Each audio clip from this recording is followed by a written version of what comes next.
Good morning. Welcome back to Planet Doug Behind the Scenes for Tuesday, February 6th. And technically, this is my second day back in Malaysia. Day number one, I always think in terms of visas. You get 30 days on your visas, 60 days, 45, 15, 90, whatever it is. As soon as I arrive somewhere, I start calculating days. Like, oh, this is day one. I have 59 days left. Okay, this is day two. Right, so in a way, in my head, this is day number one because I woke up in Malaysia. But of course, I arrived yesterday, and that's when you get your visa stamp. Even if you get your visa stamp at 11:59:59, like 1 second before midnight, you've already used up an entire day. So I arrived yesterday at around 4 in the afternoon and got my stamp. So that was day one. So technically, this is day two in Malaysia. And you might be able to hear from my voice and tell by my appearance that I'm a little bit worn out. I shouldn't even be awake. I shouldn't be here speaking on camera. I need another 5 hours of sleep.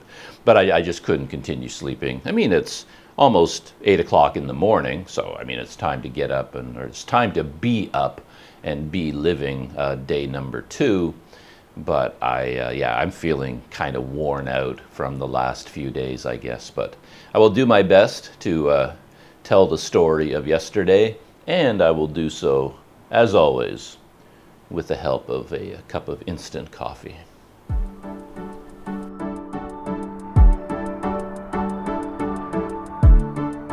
I'm actually kind of surprised that I'm feeling as tired. Like my eyes are burning. My throat is sore. I've got aches all up and down my body, and I don't really see a reason for that because yesterday was not that difficult a day. The majority of the day I was sitting in the VIP section of a very modern, fast boat, a ferry, taking me from Sumatra back to Malaysia. And I got up from time to time, wandering around with my GoPro cameras and then my 360 camera to shoot video of the interior of the boat and the outer deck and the ocean, things like that. But it's not like I was running a marathon or doing anything particularly strenuous. But I guess when you fold in all of the previous days, because I didn't leave myself a lot of time. It was another mistake that I made, that when I decided to come back to Malaysia by ferry, I didn't leave myself a lot of days to make the journey from Medan to Tanjung Balai by train and then get in Tanjung Balai and get organized for the ferry ride to here. And then, I don't know, I just had this burst of energy, personal energy, YouTube energy, video shooting energy, exploring the world energy. I just had this surge of energy when I arrived it was when I went to the train station, basically in Medan. It was like a switch got flipped in my brain. And I just started engaging with the world a lot more, putting out a lot more energy. And then the train ride to Tanjung Balai, and when I was in Tanjung Balai, and this is a city that I know quite well because I spent a lot of time there. I describe it as my Sumatra version of Mesot in Thailand. Mesot, I just ended up in that little town by accident. The pandemic closed the borders, and I just sort of thought, okay, well, I guess I live here now. And I just stayed in Mesot. I didn't choose to go there and spend a lot of time there, but I really enjoyed my time in that small town.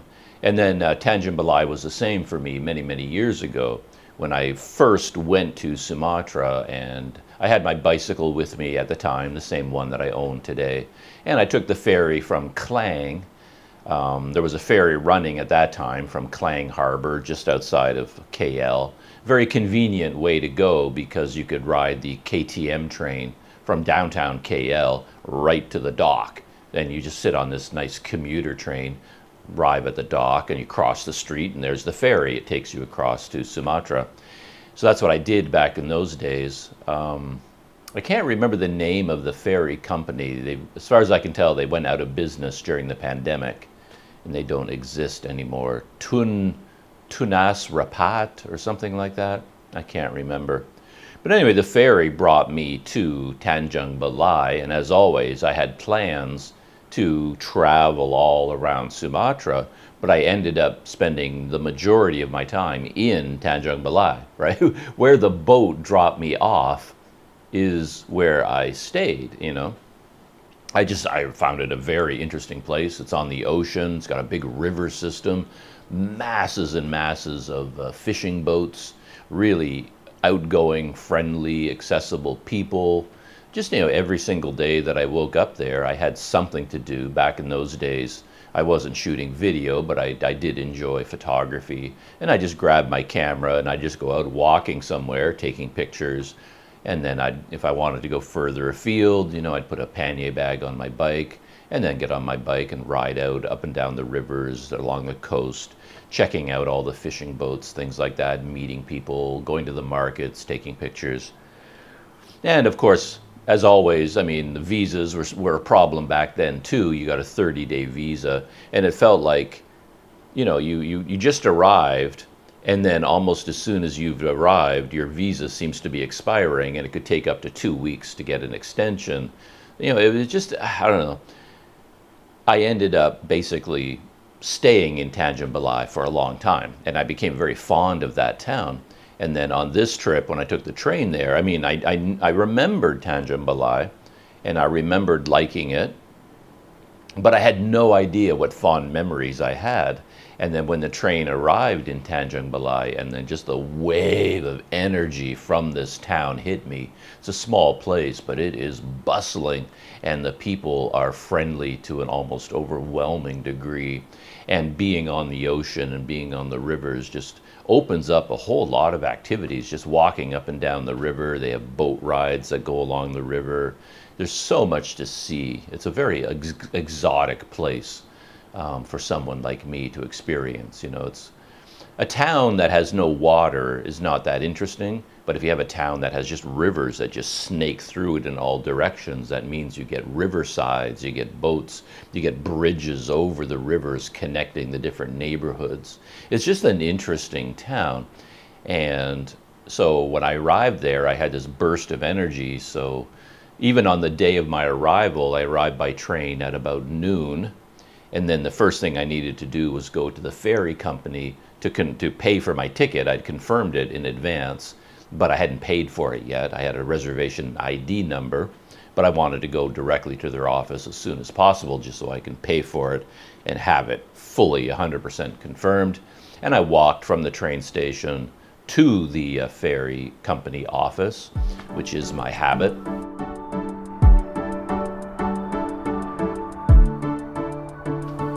And I had my backpack with me. I guess I've got a, you know, relatively big and heavy bag because of the stuff that I carry with me, but it's still, you know, for a regular guy, it's not a big deal. I weighed it the other day, and if you take everything I have with me, my backpack and my knapsack, you know, everything I basically lift and carry as I walk along, it maxes out. It's like 20 kilograms. So it's a 20 kilogram load. And I think Marines, you know, when they're training, or soldiers that go into combat, I mean, they're carrying like 40 kilograms on their back or something like that, right? And they're marching through the jungle. So I figure, 20 kilograms, it's not a lot of weight. And yet, even when I walked from the train station, or even when I went to the train station in Medan, I could feel the weight. You know, it's a physical effort to carry even 20 kilograms. Doesn't seem like it should be. I don't know what I weigh. I mean, I don't even know why I'm saying kilograms, because I think in pounds. Like, I don't know what I weigh, but I probably weigh 190 pounds, and my backpack would weigh something like 40 pounds. And so for a 190-pound man to carry 40 pounds, that should be effortless, right? And yet, yeah, you can feel the weight, especially in the heat. And I'm always holding on to a camera, which takes a lot of energy, a surprising amount of energy. And I was meeting all kinds of people, taking pictures with them, having big photo sessions. And then from the ferry company office, I went from there to my hotel. That was like a kilometer and a half walk. And, you know, I did that walk carrying that weight. And I remember even when I got on the train in Medan, it's very crowded, very narrow spaces inside these trains. There's not a lot of room. So when you got a backpack on, you're kind of maneuvering past people. And then I had to take off my backpack and lift it onto the overhead rack. And I remember, getting it off my back. And then, I think most of the other people on that train wouldn't have been able to do it.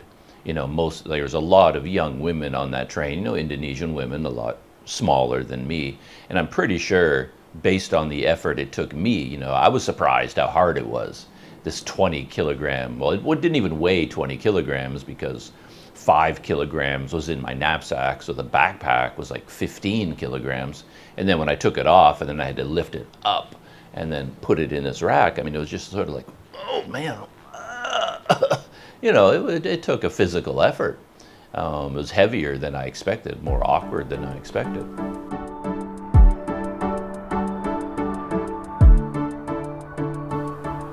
And then anyway, this whole arrival in Tanjung Balai gave me this burst of energy.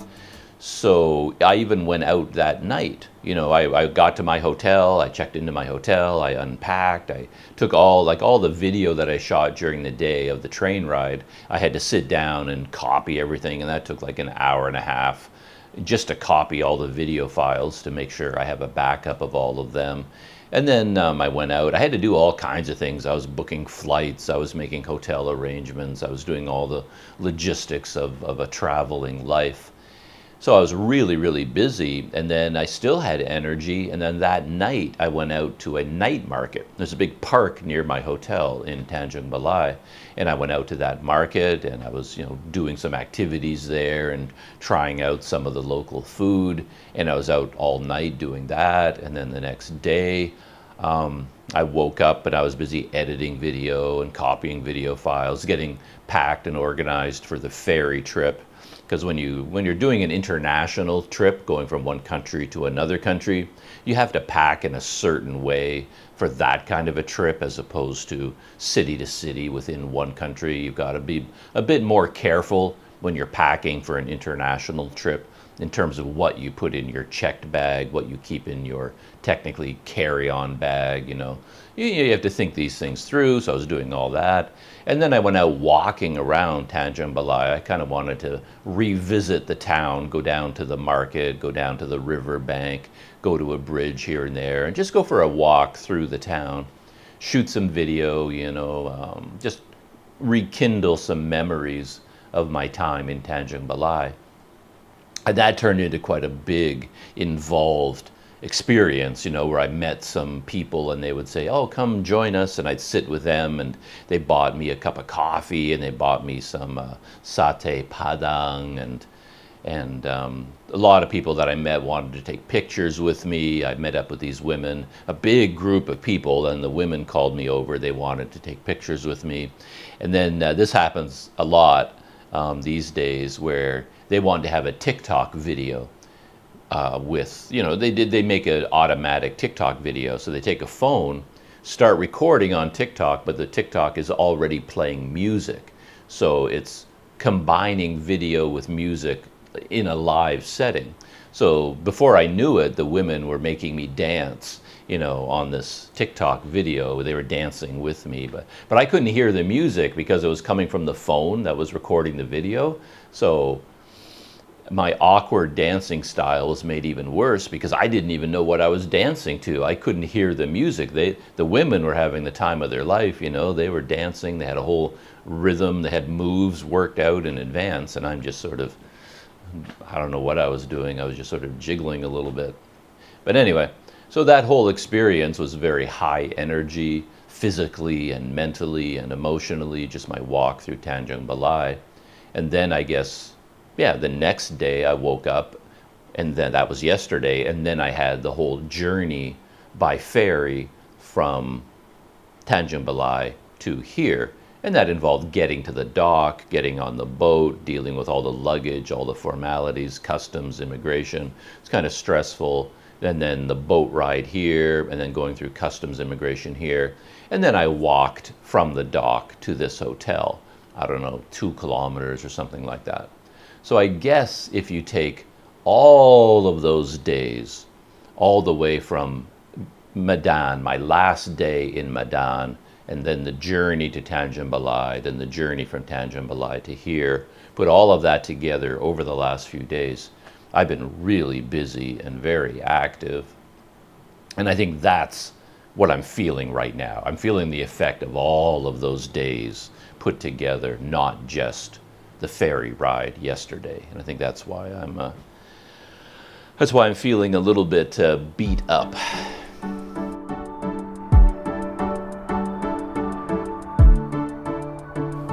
I've been thinking a little bit about the logistics of this trip, and I was just thinking maybe some of that story might be a little bit interesting to anyone out there watching a behind-the-scenes video, because a couple of unusual things happened. I don't know whether it was just a lucky coincidence or was this always a possibility. I'm not sure. But anyway, going way back in time, I was going to extend my visa on arrival in Sumatra. And they have a new system there where you can do it online. So rather than going to an immigration office and giving them your passport and filling out paper forms and waiting 2 weeks, now all you have to do is sit in your hotel room, which is unbelievably amazing, and go to the immigration online portal, and they have a form to fill out where you apply for a 30-day visa extension, and in theory you get it automatically. You get it very quickly. You pay for it online, you apply for it online, and you're done.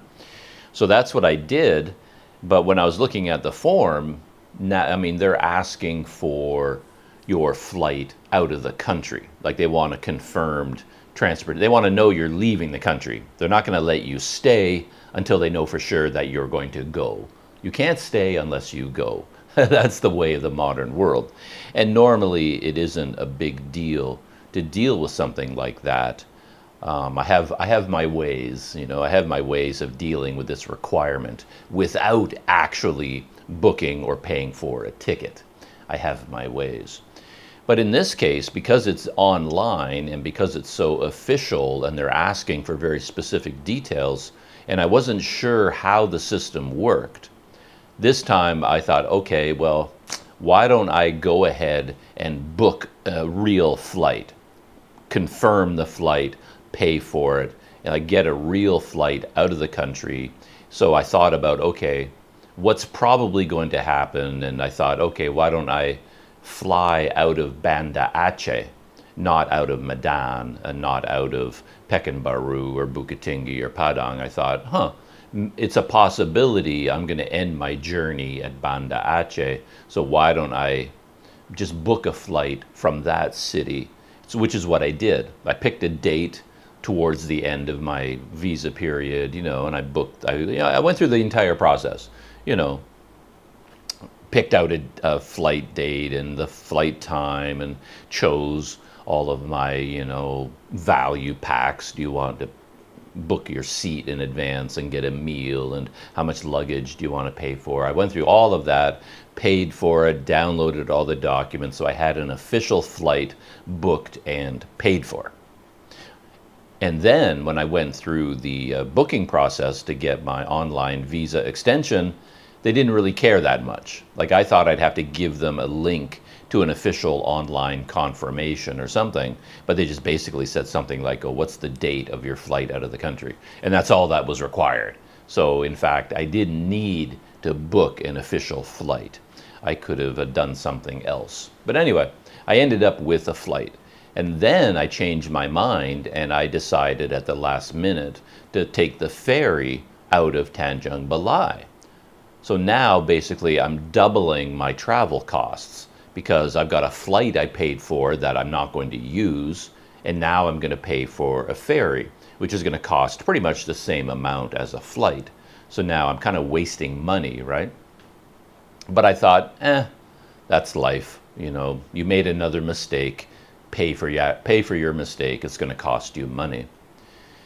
But then I was in Tanjung Balai, And I was sitting in a little restaurant, a little fried chicken place, and I thought, I don't know, why don't I just see, can I get a refund?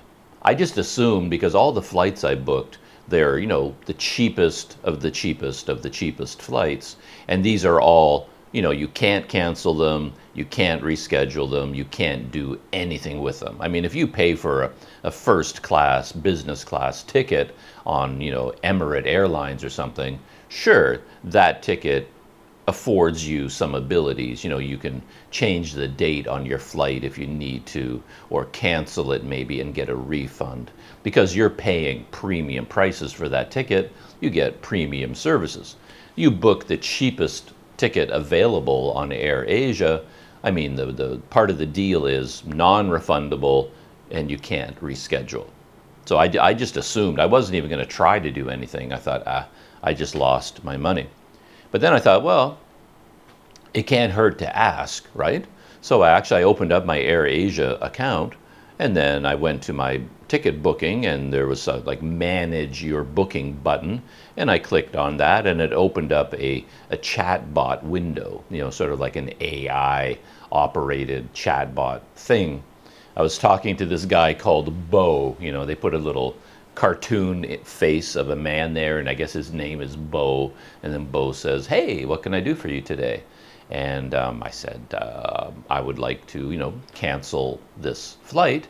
And then boom, boom, boom, boom, boom. Next thing I knew, the flight was canceled. Bo canceled it for me, and I was given an AirAsia credit, which I've never had before. I've never had any kind of an airline credit. Like, they're not going to give you your money back. They're not going to refund you. They're not going to credit your credit card or send you a check in the mail. I know that would be pure fantasy. But I wasn't even expecting to get this far, where the chatbot said, "Oh, sure, we can do that for you." And then a few minutes later, I got a notification, "Yeah, you now have credit on your AirAsia account, and you need to use it within the upcoming calendar year." So I have 1 year to spend this money that's in my AirAsia account. I couldn't believe it. I thought, wow, I was not expecting that to happen, right? So I was thinking about that. And then in this case, when I was coming to Malaysia, Malaysia has a new online system as well, where before you come into Malaysia, you have to go online to a Malaysian government website, and you have to fill out an arrival card. And of course, you have to fill in all of your details, name, passport number, passport expiry date, all the details of how you're coming into Malaysia, the address, your address in Malaysia, all the usual immigration information. But also, they want your departure information. Okay, we may we may let you stay in Malaysia, but on the condition that we are satisfied that you are leaving Malaysia. You may come as long as you go. That's the deal you make with governments around the world. You are welcome to come, but you must also go, right? So anyway, I figured, well, now that I have to fill out this official document online where I'm committing to a day, like I'm telling immigration, this is the day I'm leaving Malaysia, and now there's a record of it, a specific date. I was worried about that, and I thought, well, this is a new system, I don't know how it works. And because I was able to cancel my other AirAsia flight, I thought, let's see if I can do it again. So this time I went into AirAsia's system, and I booked, paid for, and confirmed a flight out of Malaysia. Now, for all I know, I'm going to use this flight. So, I chose a day that made sense for me. I chose a country to fly to that kind of makes sense for me. And it was like pretty much the cheapest flight I could possibly find, because I didn't know for sure that I would end up using it. I may lose this money. So I thought, well, if I have to book a flight that I'm going to lose, let's book the cheapest option that may fit into my life, you know. So I did it. I booked this flight and paid for it, and I confirmed it and had all the information. And then I went to the Malaysian website and I put in all the information about this flight, saying this is the day that I'm flying out of Malaysia. I can come and I'm also going. So I did all of that, and now I had no trouble getting through immigration. I'll go into that story in more detail when I get to it, but I got through immigration to enter Malaysia without any issues. It was one of the easiest interactions I've ever had, which surprised me. And again, I'll talk about that in a minute. And now that I'm here, I have a flight out of the country, but I don't know whether I'm going to use it or not. And I'll leave it. I mean, I've paid for it, I've reserved it, it's confirmed, and I may end up using it. So I'm just going to keep it for now. But as time goes on, and I may end up wanting to go somewhere else, change, you know, my plans, and then I'm just going to try to cancel it again and see if I can cancel it and get an account credit and do the same thing. So that's kind of how the logistics worked out for this trip. Yeah, things are changing quite a bit. Things are moving onto online systems, and you really have to adjust the way you think to take advantage of these systems and to anticipate the needs of these systems. You know, it's like going to Indonesia, you definitely want to get a visa online in advance.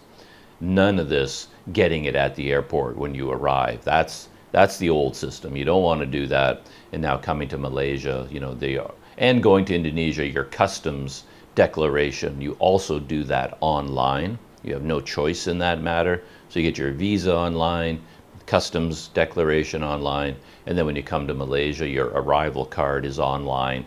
So you're basically spending a lot of your life on your phone, you know, drinking coffee in a coffee shop, and then tapping, filling out form after form after form after form. And I guess that's both good and bad. But that's how the logistics worked out for this trip, at least in terms of visas and immigration.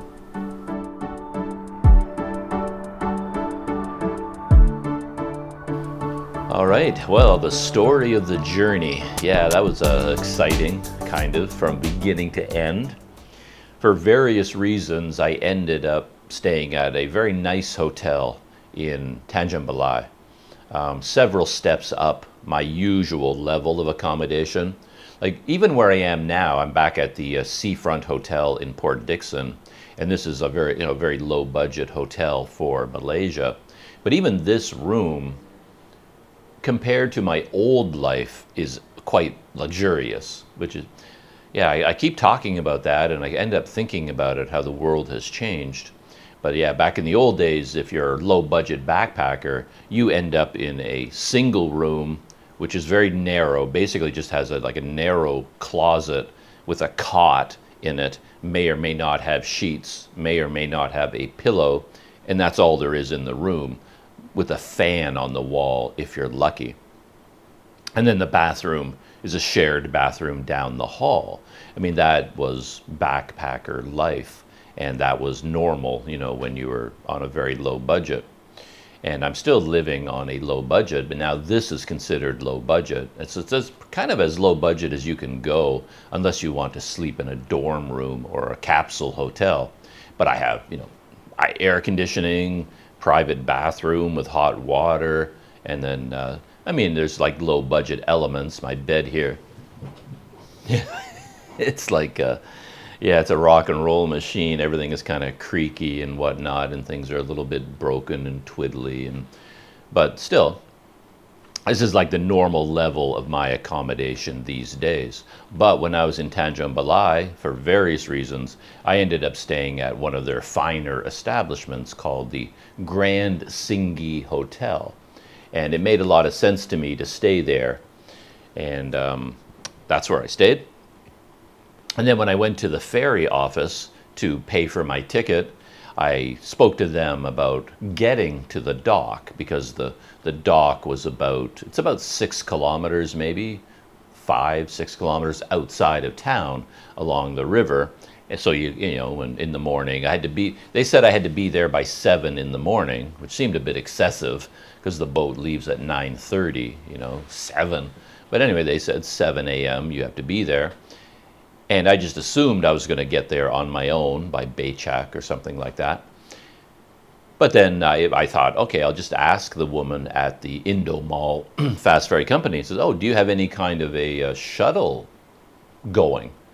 And like she hadn't brought it up, she hadn't mentioned it, which kind of surprised me because it turned out that they did have one. And she says, "Oh yeah, we have a shuttle. You know, we pick up all of our customers, and then you know we go to their hotels, pick them up, and drive them out to the dock. Yeah, we have a shuttle service, and we just need to know where you're staying." So I was talking to the woman. And I said, "Oh, I'm staying at the Grand Singi Hotel, which is just around the corner from Indomal. It's like right there. It's right downtown, perfectly convenient, very well-known hotel. Like I said, it's the grandest hotel in Tanjung Balai, I believe, the most expensive one."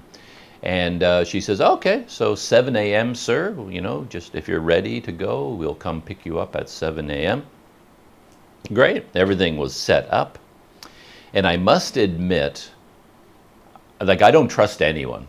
You know, people in hotels, train stations, whatever they tell you, unless you get it confirmed by 5 other people, you can't really count on it. So I must admit that after she said, "Yeah, okay, we're all set, sir. We'll come get you at 7 in the morning, Grand Singi Hotel. If you're waiting downstairs in the lobby, you know, da da da da da." I didn't really trust her, and I thought the next day, I kept calling up because I'm connected with them on WhatsApp, and I wanted to send them a message like to confirm it. So, "Oh, remember, you know, we talked about you're gonna like, are we all set to go for tomorrow? Everything is confirmed." But I'd been communicating with the ferry company like constantly about this ticket. I had so many details, and getting information out of them was, man, it was so difficult. It was like pulling teeth. It was driving me crazy trying to get usable, accurate information out of these people. It was so hard. But anyway, we were just messaging back and forth for days and days and days. And I thought, I don't want to send them another message. I wanted to, you know, give them a break. So I thought, oh, just let it go. We don't need to confirm it. So I didn't confirm anything. I just left it at our original arrangement. And then the morning of the trip, you know, I was in my room at the Grand Singi, and then time got a little bit away from me. And at the last minute, I remembered, oh, I had to give a 200,000 rupiah deposit at this hotel. And I've got to hand in my key card, and they probably need to inspect my room. You know, so, you know how they get on a radio at these hotels when you're checking out? They're like, "Okay, just a minute, sir." And they get on the radio. "Yes, we have a customer checking out. Can you go to room 201, please?" And then you have to wait for whoever was on the other end of the radio to go to your room and make sure you didn't steal the pillowcases or something. And then they inspect the room, and then they call down, "Yeah, everything's good." And then they give you your deposit back. And who knows how long that's going to take. I forgot I had to go through that process. So I didn't leave enough time for that. And suddenly I'm like, you know, it's almost 7. I've got like 5. It's 5 to 7. And I hate being late more than anything in the world. So I'm like rushing out of the room and going downstairs. I get to the lobby. I'm expecting Indomal to be down there waiting for me. You know, maybe they came early or something. I look around. Oh, phew. They're not here yet. So I go to the front desk, and I get the checkout procedure, and I get the deposit back, and then I'm in the lobby. I made it, you know, right at 7 a.m. Boom, I'm there, bag packed, right on time, to the second, you know. And then I got out my phone, and I waited about 5-10 minutes, and then I sent a message to the ferry company saying, "Yep, I'm here, I'm in the lobby, I'm all packed, I'm good to go." You know, thumbs up emoji, smiley face emoji, you know. I always add those emojis like I'm apologizing for my message. But I just wanted to, you know, let them know I'm here, I'm good to go, no worries. But I didn't get any reply. And you know how on WhatsApp you can I guess you can sometimes see if somebody sees your message or not. The color of the check marks changes. and the color didn't change, so nobody saw my message, and I got no response. And then I ended up waiting and waiting and waiting and waiting, and they never came. So I was there at 7, and I gave them a long window of opportunity. I waited until 8 o'clock. I waited a full hour. I sent them another message, like, you know. So I'm waiting a full hour. They never came. Since it was so early, to be honest, I didn't think it mattered waiting that long. I still had plenty of time, I thought. But eventually I had to give up on them. And then I went to the, I sent them a message saying, yeah, I can't wait any longer. I've got to go. So if you come looking for me, I found my own way to the dock. And then I went to the front desk reception of my hotel, and I tried to tell them what was going on, because I half expected the ferry company shuttle to show up like a minute after I leave. That's when they're going to show up. And then they're going to come in like, where's the foreigner? And they're going to be upset with me that I made arrangements to go by their shuttle, and then I just, you know, flaked out on them. But anyway, so I told the receptionist, like, listen, if these people come looking for me, can you tell them that I already left? And in an odd twist, though, in Tanjung Balai, it's very, very little English. When I was staying in Medan, I got used to the idea that a lot of people spoke English. My low-budget hotel, everybody at the front desk spoke English. I had nice long conversations with all of them. And then I went to Tanjung Balai, and I was staying in their most upscale, most expensive hotel, and nobody there could speak a word of English. So I was back to, you know, Google Translate and trying to explain to them what was going on. It was really, really hard to communicate. But I think I got my message across, you know, like, tell them I already left. And then I just went outside of the hotel, and I crossed the street, and I went up to a Baychak driver who, you know, a big expensive hotel like that, they always have taxis and Baychak drivers waiting right outside the door, you know, for customers. And I spoke to the people in the hotel, the receptionist. I just asked them, like, okay, I think I'm going to take a Baychak, and from Baychak from here to the dock, how much do you think? Like, what's the normal fare for that?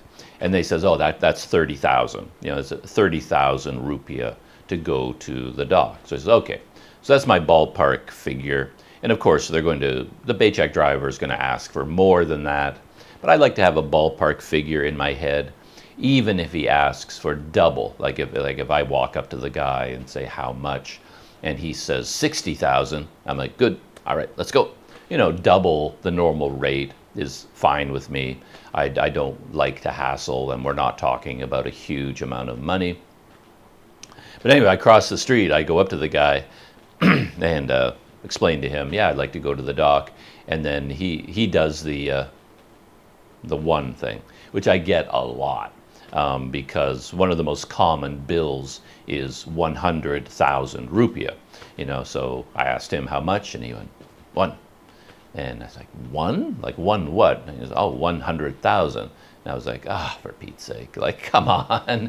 I mean, that's a lot, you know, even for me. It was just like, I hate bargaining. I hate arguing over prices, you know. Sure, I'll pay the premium, but we got to be a little bit reasonable about this. So, you know, he said 100, and I was like, I don't think so. You know, I'm not in the mood for that kind of, you know, more than triple the normal rate, you know, this early in the morning. So I said to him, nah, I can't do 100. And we settled on 50. So he came down from 100 to 50,000, because I suggested it, you know, like, how about lima puluh ribu. And he didn't want to go for lima puluh, but for some reason, I guess I won the argument. Anyway, we settled on 50,000. It was a big, nice Baychak, actually. So maybe because of his was so big, maybe that's why it was more expensive. So quite often when it comes to bargaining, I know you're supposed to bargain. That's the local culture. And if you don't bargain, you're kind of an idiot. You know, they are the stupid foreigner. He doesn't even know, you know, let's rip him off. But sometimes, you know, you end up bargaining. And I watch a lot of YouTube travel videos, and I see foreigners in countries all around the world where I'm familiar with the local prices. And these foreigners end up bargaining, and man, they are cutthroat. I mean, they end up paying next to nothing. And it seems like too much to me, because you often don't know. You know, you think you know what the local price is, but often you really have no idea, and you end up thinking that they're asking for way too much money, when in fact what they're asking is quite reasonable, if you dig deeper and if you know a little bit about that country. But I do see foreigners all the time misinterpreting the situation, and they end up bargaining and end up paying a very small amount of money. It's almost too much. So like this guy asking for 100,000 rupiah, maybe that was perfectly reasonable considering time of day, the fact that I had a big bag, you know, my big backpack. We're going to the dock, which is a pretty difficult journey. And, you know, who knows, maybe, and because maybe his Becak was a luxury premium model, because it was very big, very spacious, you could have put Indonesians would load 4 or 5 people into one of those things, right? So maybe that was the going rate, 100,000. And, you know, but anyway, we settled on 50,000. And when you get to the dock, you have to go through a security gate, and then you have to pay a bit of a parking fee, and that's 5,000. And of course, you as the customer, you have to pay the 5,000. That doesn't come out of the 50,000. So I ended up paying total 55,000 for the trip. And it was really nice. I was really glad that I went by Becak, because, you know, these shuttle vans are usually very small, and they're probably already filled with people. There's hardly any room for you to get in. By the time they pick you up, it's already jammed, and there's one little tiny bench available, and then you can't see out the window. You're sweating, you're hot. They can be quite uncomfortable. But now that I was in this Becak, of course, I could just see the world. I could see everything, and it's much more exciting, it's interesting, it's local. So I was really glad that I was going by Becak, to be honest. And I knew the road to the dock goes through a big commercial fisheries district, large warehouses where early in the morning in particular, the boats are unloading and loading up trucks with all the fresh fish, you know, that were caught during the night. It's a really exciting area to go through, really interesting. So I knew we were going to go through that area. And then as we got near it, I thought at the last minute, oh, let's get a little bit of 360 video of this. So I had a GoPro running, you know, my regular GoPro and my chest harness GoPro. But then I thought, oh, let's break out the 360 camera. So now I'm opening up my knapsack, digging through everything in there. I'm in the Becak, and I'm being tossed from side to side, like bouncing up and down, and I'm like, oh, and this is not a good idea, right? But anyway, I got out the 360 camera and I put it onto a invisible selfie stick. And normally I would put a microphone on it, but in this setting, I couldn't really mess around with anything like that. So what I did was I just took the 360 camera on its own, raised it up into the air. I hit record. I remembered to hit record this time, raised it up above the Becak, and then I hit record on my GoPro, so that my GoPro is recording audio of my voice. And then eventually when I edit the video, I'll take the GoPro audio and copy and paste it into the 360 video. And I'm gonna have to line it up. So that's what I did. I raised the 360 camera up, and then I kept talking, sort of narrating about, you know, what we're seeing. Oh, there's the warehouse, the fisheries warehouse, there's all the fish, and, you know, just talking about what we're seeing. But I'm recording it on the GoPro audio and then video with the 360 camera. So once we got through the market, then I pulled in the camera, and I had to quickly put everything away, and so I don't lose anything. You have to be really careful about that. There's nothing riskier than going through an international departure, whether it's on an airplane, going through airports, or even more so going through an unfamiliar, you know, dock and getting on a boat, because those are like not as familiar procedures. It is so easy. You're jumping in and out of taxis or Becak or shuttle vans, going from desk to desk to desk. And if you don't lose something. It's almost a miracle.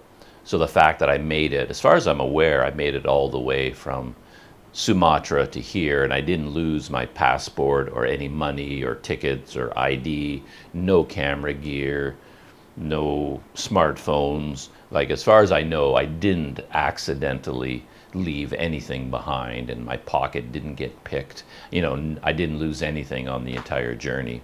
So that's actually kind of a miracle, especially when mid-trip in the Bachak, then I decide to break out a third camera. And then in that very narrow space bouncing around, and I'm opening all my bags where I have my cameras carefully tucked away with, you know, packaging and cushioning, and I'm pulling it out, and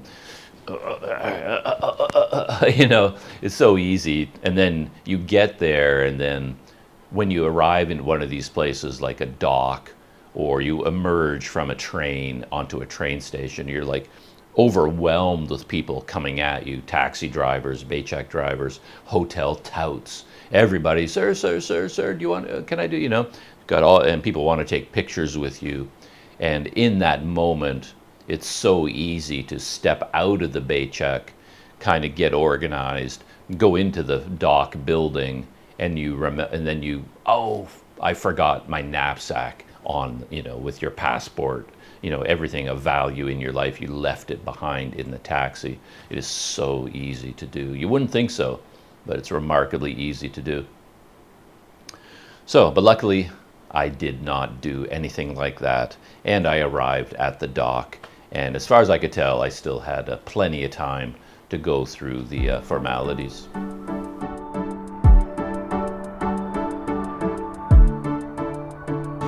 I just plugged in my kettle for another cup of coffee, though in fact it's going to be another half cup of coffee, because my first cup of coffee, I ended up talking so much I kind of let it just go cold again, so most of the coffee I didn't drink it.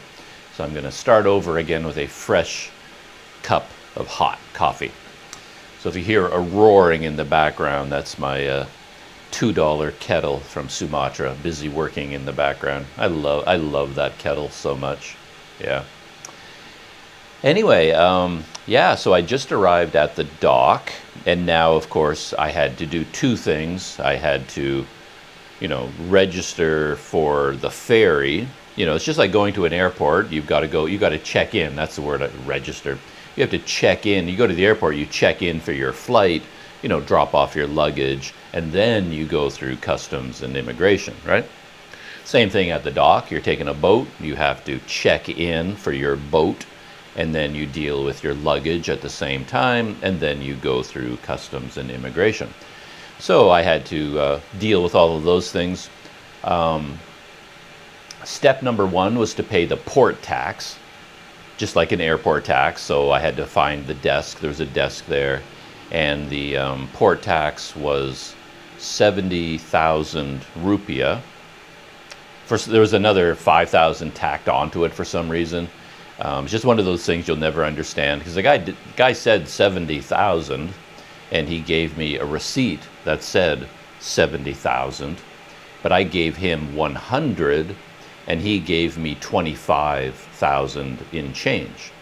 So in fact, I had technically given him 75,000. What happened to that extra 5,000, I'll never know. Maybe this guy just has a little routine going. You know, every fifth customer, he shortchanges them, and the 5,000 goes in his pocket, and he makes out like a bandit. You know, adds to his salary. Or yeah, there's like a 70,000 port tax, 5,000 processing fee, which is more likely what it was. But anyway, I gave him 100, got 25 back. I had my piece of paper, which is my port tax receipt. That gets you into the building. So you go up to the door, and there's people there, and they look at your ticket and they tear it, you know, to show that it's been used.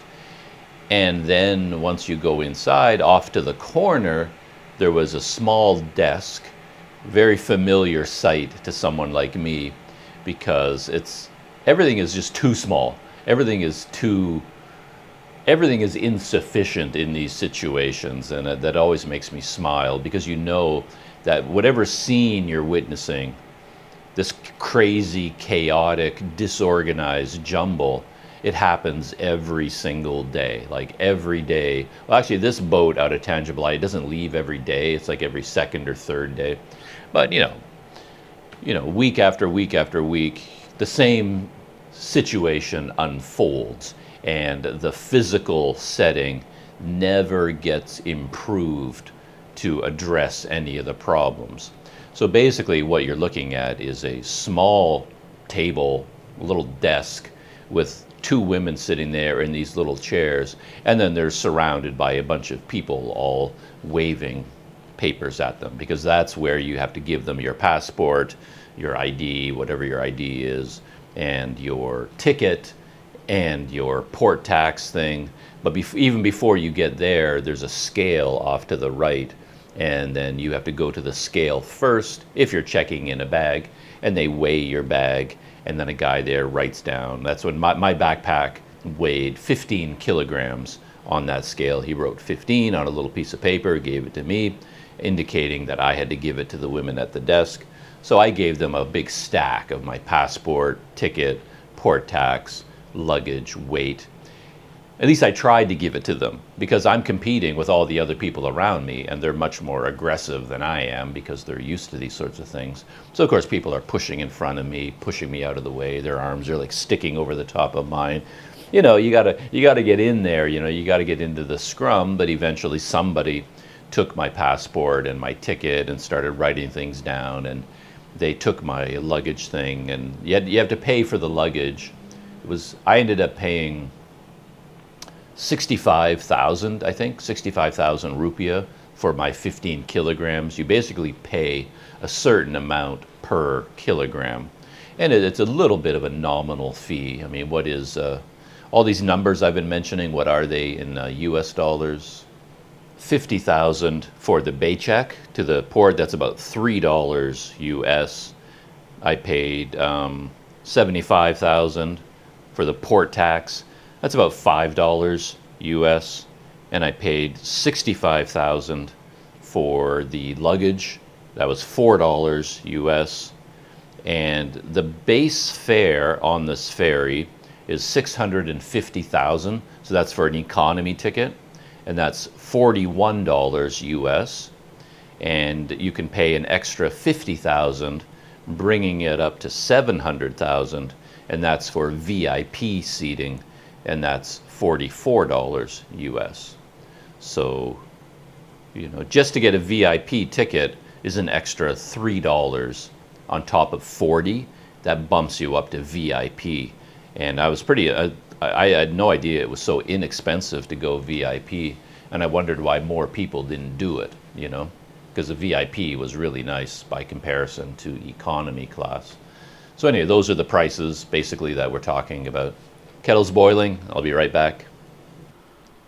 Coffee. It's not really coffee number 2. It's still coffee number 1, but I only drank half of the first cup while it was still hot, and now I'll drink half of this one while it's still hot. There definitely seems to be more electricity here in Malaysia. I guess whatever's coming out of the plugs here, maybe this is 220 volts and there was something else in Indonesia, I'm not sure. I don't really understand how this works in the modern world anymore, but my kettle, I can smell my kettle now here, because I think it's boiling at a much hotter temperature, much faster here than in Sumatra. And then the element gets so hot that it is actually burning off some rubber or something, so I can actually smell it. Maybe this kettle is not designed for the power of Malaysian electricity, but still works fine. Nothing has blown up or caught on fire yet. So yeah, I got through all those formalities, and again, luckily I walked away from there with everything I needed. I had my passport and my cameras and my ticket.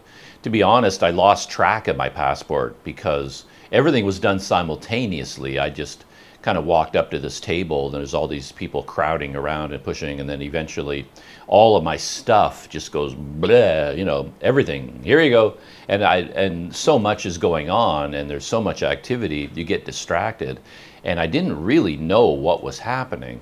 And I don't know, like one woman took my passport, I guess, and my ticket, but the other woman was dealing with the luggage, but it was happening simultaneously. And I ended up focused on the luggage woman because she's the one who needed money from me.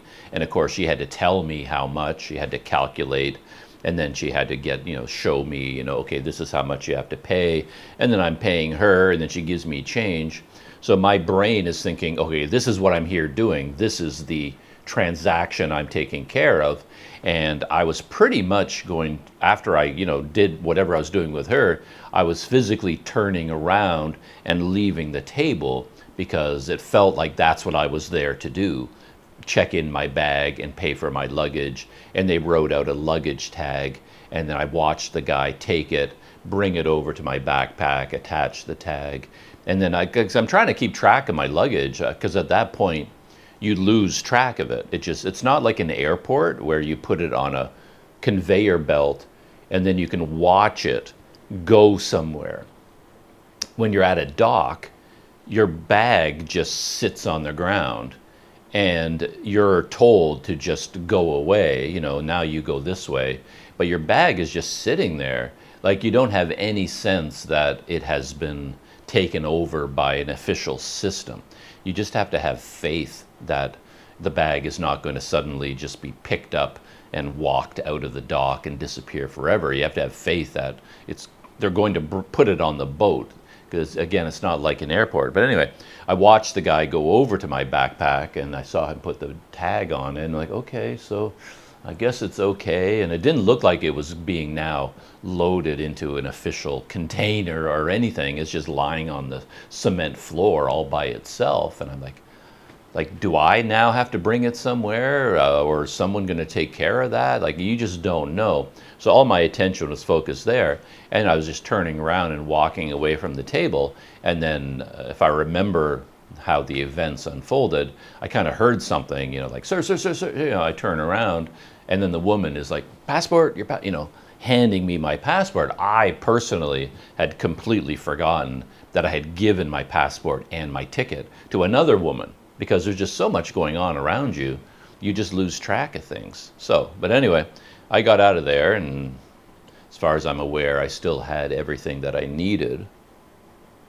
And then I walked away from that area, and I had my GoPro running, and I kind of held it out here and angled it because I wanted to talk about what just happened a little bit, and I tried to get that in frame and me in frame at the same time. So I'm standing there talking, and then this man in a uniform, he looked like security, police, military, I don't know what he was. He kind of walked by me, and he had a big smile on his face, and he's waving, and he goes, a lot of people, when I'm holding the GoPro this way, filming me, they think I'm filming forward. So everybody ahead of me thinks I'm taking video of them. They don't know which way the camera is pointing. Anyway. So he went by, but then I'm still talking, and then this guy came up behind me. He was like standing right here beside me. So both of us are on video now. And then he says to me, please, sir, you can't take video in here. This is a secure area. Please, turn off your camera. So I got in trouble right out of the gate. And I mean, that rule, to be honest, it's not a rule I tend to take very seriously, because you can't really convince me that this is a secure area. Like, all these people around, it's like wide open to the wide world. Someone taking a photo in there, taking video in there, what kind of security risk could it pose? But technically it's an immigration, you're moving into an immigration area.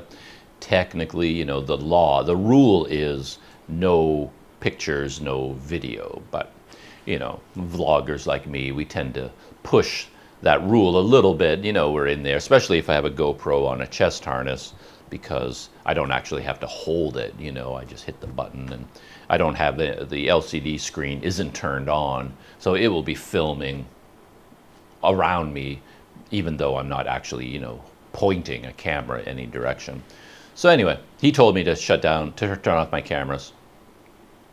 And then I went around the corner, and it turned out there was no customs. They had a big machine there, for X-ray, but it was covered in a tarp.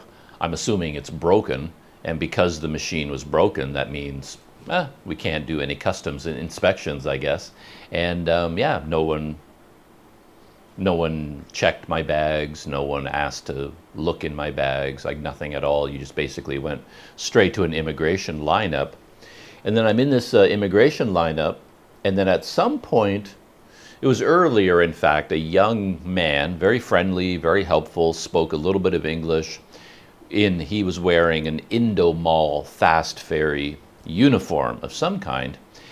And I was the only foreigner on the trip, of course, or the only Westerner on the trip, and the only one who stood out looking the way I look.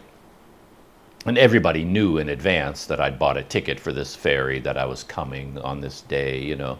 And then he came up to me, and he kind of guided me through what I talked about already. He brought me over to the baggage area, like, oh, you have to weigh your bag first. He kind of walked me through that system, and then he told me, okay, now you go here. And then it was either the same guy or a different Indomal ferry employee. When I got to the front of immigration, I was waiting for the next officer to be available, the next window to be open. But then the guy kind of signaled, no, come. And he took me out of line and brought me around behind the immigration area, and then just sort of said, you know, wait here. You know, something special has to happen with you. And I didn't know what yet. And just as I was in line at immigration, I suddenly remembered the problem with the online visa extension. You know, I had been stressing out and worrying about that because I wasn't sure that I would be able to exit through Tanjung Balai because I didn't have a stamp in my passport. I had a PDF on my phone using the new system, and I didn't really know for sure that Tanjung Balai would allow you to leave with a visa on arrival that you extended online. And I've been kind of worried about this. And yet, after I arrived in Tanjung Balai, the entire process of going to the dock, getting the ticket, taking the bait check, the shuttle van, all of that, I was very careful to get all my documents ready, but I completely forgot about the online visa business. It was like, it just slipped my mind, which is so weird for me. And then I'm standing in line at immigration, and I went, oh shoot, I'm gonna have to show them my online visa extension. And I never thought of it up until that point. And then I had, you know, get out my phone. I normally, if I need a document, I open it on my phone in advance, so it's already there, you know, so I don't have to go looking for it. But there I was, I hadn't opened it in advance, and I think, oh, where did I save it? Where did I keep it? What I normally do is open a documents folder on my phone for every trip that I take, and then I have that. So I had a folder that said, you know, ferry to Malaysia, February 5th. And then in that folder, I put, you know, my flight itinerary, every document I need, every download, every official piece of ID that I may need during this journey. I put it all into that folder. But I made a mistake this time because I thought I was flying out of Banda Aceh. So I had created a folder for my Banda Aceh flight, and all my documents were there, like the visa extension document. I saved a copy into that folder. And then when I changed my mind and I created a ferry trip folder, I completely forgot about the online visa, and I didn't copy the PDF into the new folder. So when I opened up my folder of documents in immigration, it's like, oh shoot, there's no online extension form. It's not here. Where is it? You know, and I'm freaking out, and I found it, of course. I remembered, oh, okay, you put it in the Banda Aceh flight folder, and I got it there, and I opened it up. So then when I eventually went up to the immigration officer, I gave him my passport, and he was looking at my passport. I had my phone ready. I was like, hey, I got, this is my extension, but he didn't take the phone. He only took my passport.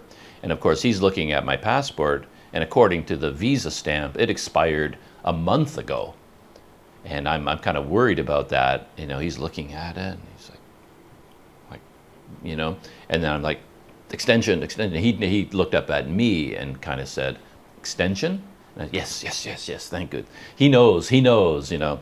And the fact that he said extension told me he knew about the new online system, and that's why they pulled me out of line and brought me to this guy in particular, because he was their expert. Maybe he was the one who spoke English the best, and the other immigration officers were not up to speed. He was the guy who dealt with foreigners like me, I guess. So then I gave him my phone, and then he could look at it and see, okay, he got a visa extension online, and then I was stamped out of the country. But he also gave me a hard time about my cameras, because I took a chance while I was there. I knew I shouldn't do it, but I did do it because while I was standing there waiting, I saw a big office, a small office, but with a big sign that said VOA arrival. So it was like, Tanjung Balai is now a visa on arrival port. Because in the past it wasn't. Even now, if you go to the official Indonesian website and it lists all of the airports and all of the seaports where you can get a visa on arrival, Tanjung Balai is not listed. So I assumed they didn't have a VOA service. But according to that big sign in this little office, now they do have a VOA on arrival office. Though it's kind of irrelevant now, because these days you can just get your VOA on a phone. So you can do it online in advance. So the fact that they now have a VOA office where you can buy the visa on arrival is really kind of pointless. You don't need it anymore. But anyway, it's interesting to see that they did have it. Anyway, I saw that and I wanted to talk about it, so I wanted to record a bit of video. So I just sort of hit record on my GoPro chest harness, and then I just sort of casually aimed my chest in that direction, and then I started talking about, oh yeah, look, they have a visa on arrival now. But I guess perhaps I wasn't as casual as I thought I was, because when I went up to the immigration guy, he gave me a hard time about the cameras, because I took my second camera is on a hand grip, and I just put it down on this little counter because I needed my hands free. So I took the camera and I put it down there, and then he's like, no, you can't do that, you can't do that, you know, you can't put a camera on the counter. So I said, oh, I'm sorry, and I took it off and I just hooked it to my pocket, so my camera was dangling from my pants now, my first GoPro. And then he pointed at me, you know, like, because I had another camera on my chest. He said, that one, no, you can't have. So I said, oh, you want me to take it off? And he said, yeah, off. So I unscrewed the thumb screw, pulled off that GoPro, which actually was recording at the time, and then I put it in my pocket. And then when he stamped my passport and I was ready to go, but then he gave me a little lecture as I was leaving. He said, now you remember next time, so this is an immigration secure area, you cannot take video in here. And I mean, yes sir, I'm very sorry, sir, it will never happen again, sir. But yeah, 2 times in the same place I got nailed for taking video, you know, where I wasn't supposed to be taking video. But yeah, I assumed, to be honest, the immigration guy was quite serious, and I thought he was going to take it to the next level and see if I had been recording video, like, come on, give me that camera and let's review what you've been doing. And if he found video inside immigration area, he was going to say, okay, we have to delete this, or he was going to say, like, give me the memory card, you know, just take it away from me or something. But that didn't happen. He just told me to take the camera off my chest harness, you know, and put it in my pocket. That's what he wanted me to do. But yeah, that whole area, though, I mean, it's a dock. I mean, there's huge windows everywhere. While I'm standing there, I'm looking around. I can see the fishing boats. I can see the dock, you know, all the fishermen and all the boats. And there's my ferry. You know, you feel like you're just out in the open in the world at the harbor. Like, it's not like being inside an airport, you know, lounge or something, you know. So it feels like a very casual setting. So it feels like shooting some video on the sly, you know, a little bit would be okay. But I got caught twice. It was pretty funny.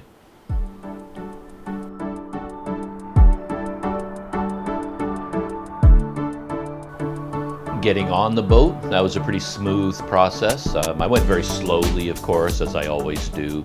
Even though I'd gone through immigration, I didn't rush to the boat and get in, find a seat or anything. I wanted to shoot a little video out on the dock and take a look at the boat and, kind of take my time.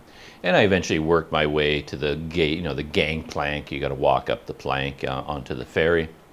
And yeah, it was kind of a weird thing. I don't know why they do it this way, but my backpack was sitting on the dock outside the boat. So they basically waited until I showed up, and then all these baggage handlers kind of called out to me, sir, sir, sir, sir, and they pointed at the backpack, assuming it was mine. Is this is yours? Your bag? This is your bag? And because it wasn't on the boat yet. Even though I checked in and paid for the luggage and everything was good to go, they didn't automatically just put it on the boat. They waited until I showed up, and then once they physically see me getting on the boat, then they put my bag on the boat. Though, to be honest, I never saw where it went. On this boat, they seem to have a big suitcase luggage area on the main deck. The other boats I've taken, they had a cargo hold underneath, and they opened up a trap door, and all the bags went into the bottom of the boat through the trap door. But I didn't see anything like that. All I saw was this big set of shelves where all the luggage was piled up. And I went by it a few times on my trip, but I was scanning, I never ever saw my backpack. But it did appear eventually in Malaysia, so somehow it got handled. But the way they did this, waiting until I showed up before they put the bag on, I just assumed they were waiting for a tip. And I had money available. I had set money aside. I had it in my pocket that I assumed I'd have to give a baggage handler a tip at some point. And I had the money ready to go. And I thought, okay, this is the moment when it's going to happen. It's sort of like, we're holding your bag hostage here. We haven't put it on the boat yet, but here it is. And if you'd like it to get on the boat, maybe, if you're feeling generous, okay, thank you very much. And now it goes on the boat. Or maybe I had to carry my own bag on. I really didn't know what the situation was, what I was supposed to do, to be honest. But then as I got to I don't know what the word is. It's not a gangplank, but it's kind of the plank you walk across to get on the boat. I got there, and I was expecting to have to give money to someone. But then there were people ushering me onto the boat, like Indomal fast ferry people.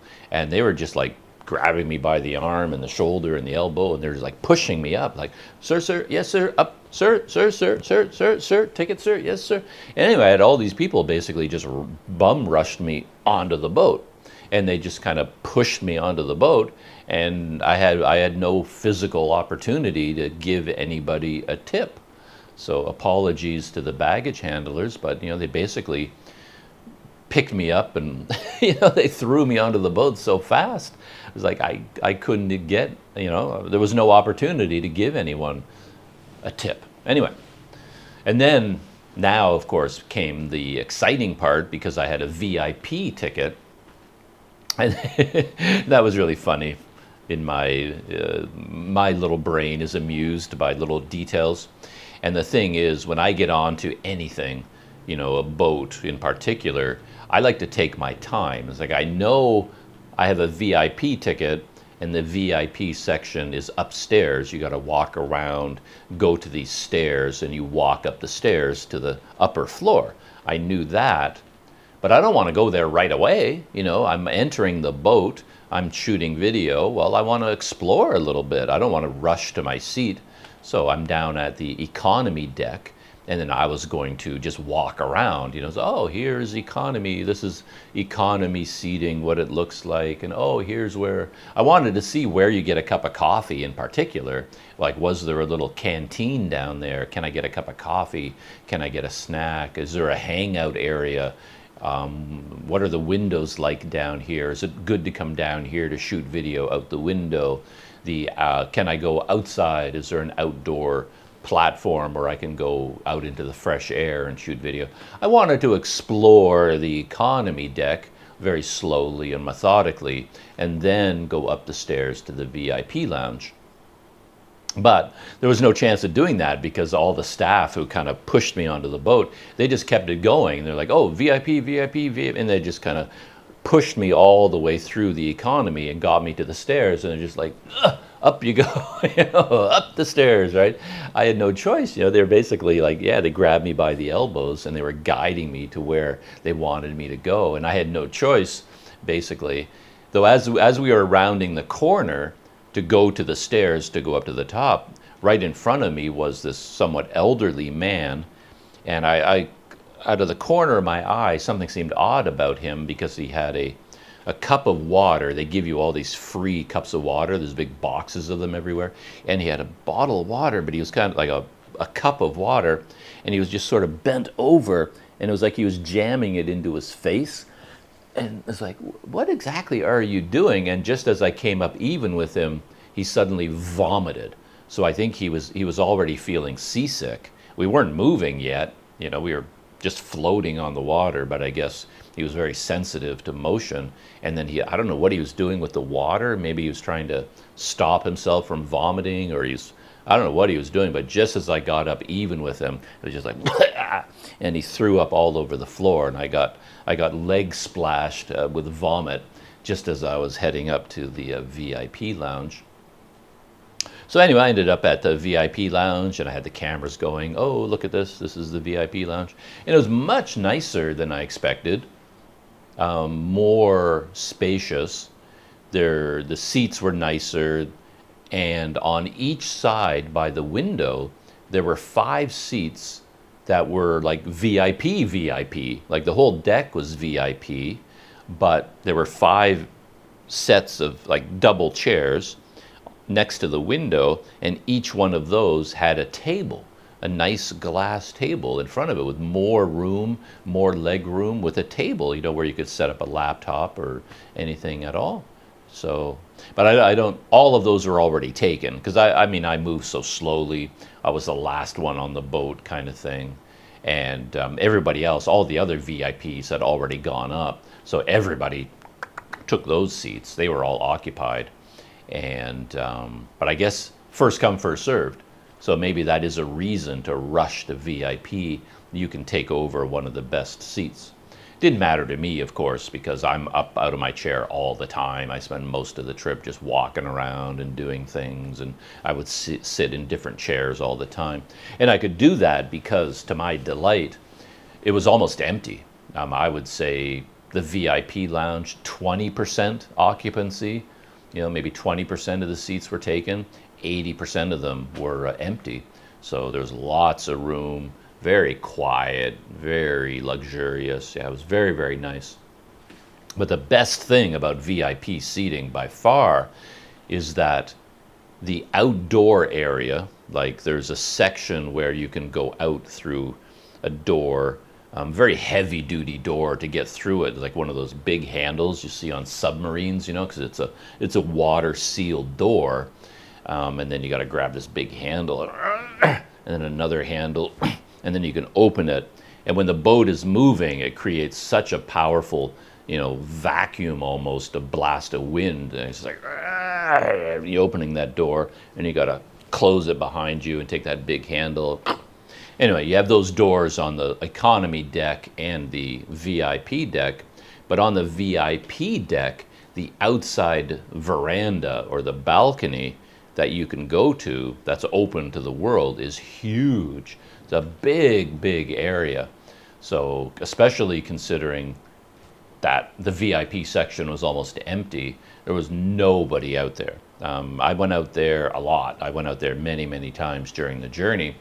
And occasionally there would be an Indomal ferry staff person out there having a cigarette. And then there was one other man, like a Indonesian man, older man. He was a smoker, and he came out there on several occasions just to quickly smoke a cigarette and then go back inside. And there was one young guy from Malaysia that I met, and I'll talk about him in a minute. He went out there once towards the end of the journey. He went out there once to look around. But every time I went out there shooting video, I was almost always alone. You know, there was the staff members having a cigarette maybe, and then occasionally this older man would come out to have a cigarette, and then he'd quickly go back inside again. But it's not like there was like 50 people out there crowding around. And on the economy deck, the outdoor area, the patio, is very, very small, and there's so many more people in economy. It was quite crowded and a lot more smokers. So if you're in economy and you go out there, you know, just to get some fresh air, you're not really getting fresh air because you're just breathing in smoke the entire time. And if you're trying to film or something, it's like shoulder to shoulder. It's really, really crowded. Up on the VIP deck, pure luxury. So yeah. So as I said, the economy ticket was $41 US, and VIP $44. So to me, it's an absolute no-brainer to spend the extra $3 and sit up in the VIP lounge, you know? Because even when you're up in the VIP lounge, it's not like you're unable to leave it. So I had the best of both worlds. Like if you're in economy, you're not really supposed to go up to the VIP lounge because you haven't paid for it. But if you are in the VIP section, you know, you can come down to economy and hang out on economy if you want. So basically, you have access to the whole boat. Because as it turned out, I was able to get a cup of coffee. It wasn't easy to get, but I did get it because they had just a tiny room, like almost like a utility closet that they had converted into a very simple canteen. You know, they had a big container of hot water and then 3-in-1 packages of coffee, some banana snacks. I think that's all they had. But you could go down there and for 10,000 rupiah get yourself a cup of coffee. I went down there a couple of times, and every time I went down there was no one there. So I couldn't get my cup of coffee. But then at one point I was up in the outdoor lounge, you know, the outdoor platform or veranda, whatever you want to call it. And the 3 Indomal Ferry guys were out there. And I spoke to one of them and said, like, can I get a cup of coffee down there? And so, yeah, you can. So I went down again one more time to try. And this time someone saw me and they came over and I said, oh, could I get a cup of coffee? So I did get this little, you know, it really wasn't worth it in the end. It was probably too much trouble because, I mean, the ocean wasn't super, super rough or anything, but it was a stormy day. We went through some storm systems. There was some rain, and the boat, you know, was rocking a little bit. And as you walked around, you know, you really had to be careful because you were thrown off balance quite a bit, especially from side to side. I would be going down the stairs, and then if you were sort of taking one step forward, and then the boat would suddenly lurch in that direction, you could feel it. It was just sort of like, you know, it's like throwing you down the stairs. If you weren't ready for that boat movement, it could really knock you off your feet and you'd go right down those stairs. You had to be careful. Anyway, I got the coffee, and it was really, really hot, which I love, obviously, you know, boiling hot water. But it is served inside this thin plastic cup, right? So you put your fingers against that plastic, and it's like burning hot. It was too painful for me. So I'm trying to hold on to, there's like a little bit of a rim around the top, a little bit of a ledge. So I'm trying to hold it there. It's like, oh man, it's burning my fingers. So now I'm walking along, and I've got to get all the way from the lower deck all the way around this crowded area where all the luggage is piled up the stairs, and then into my seat. And of course I'm wearing my knapsack too, because I can't just walk away for 20 minutes and leave my knapsack in my seat with my, you know, passport and money and cameras, everything in it. So I put that on to go down to get coffee.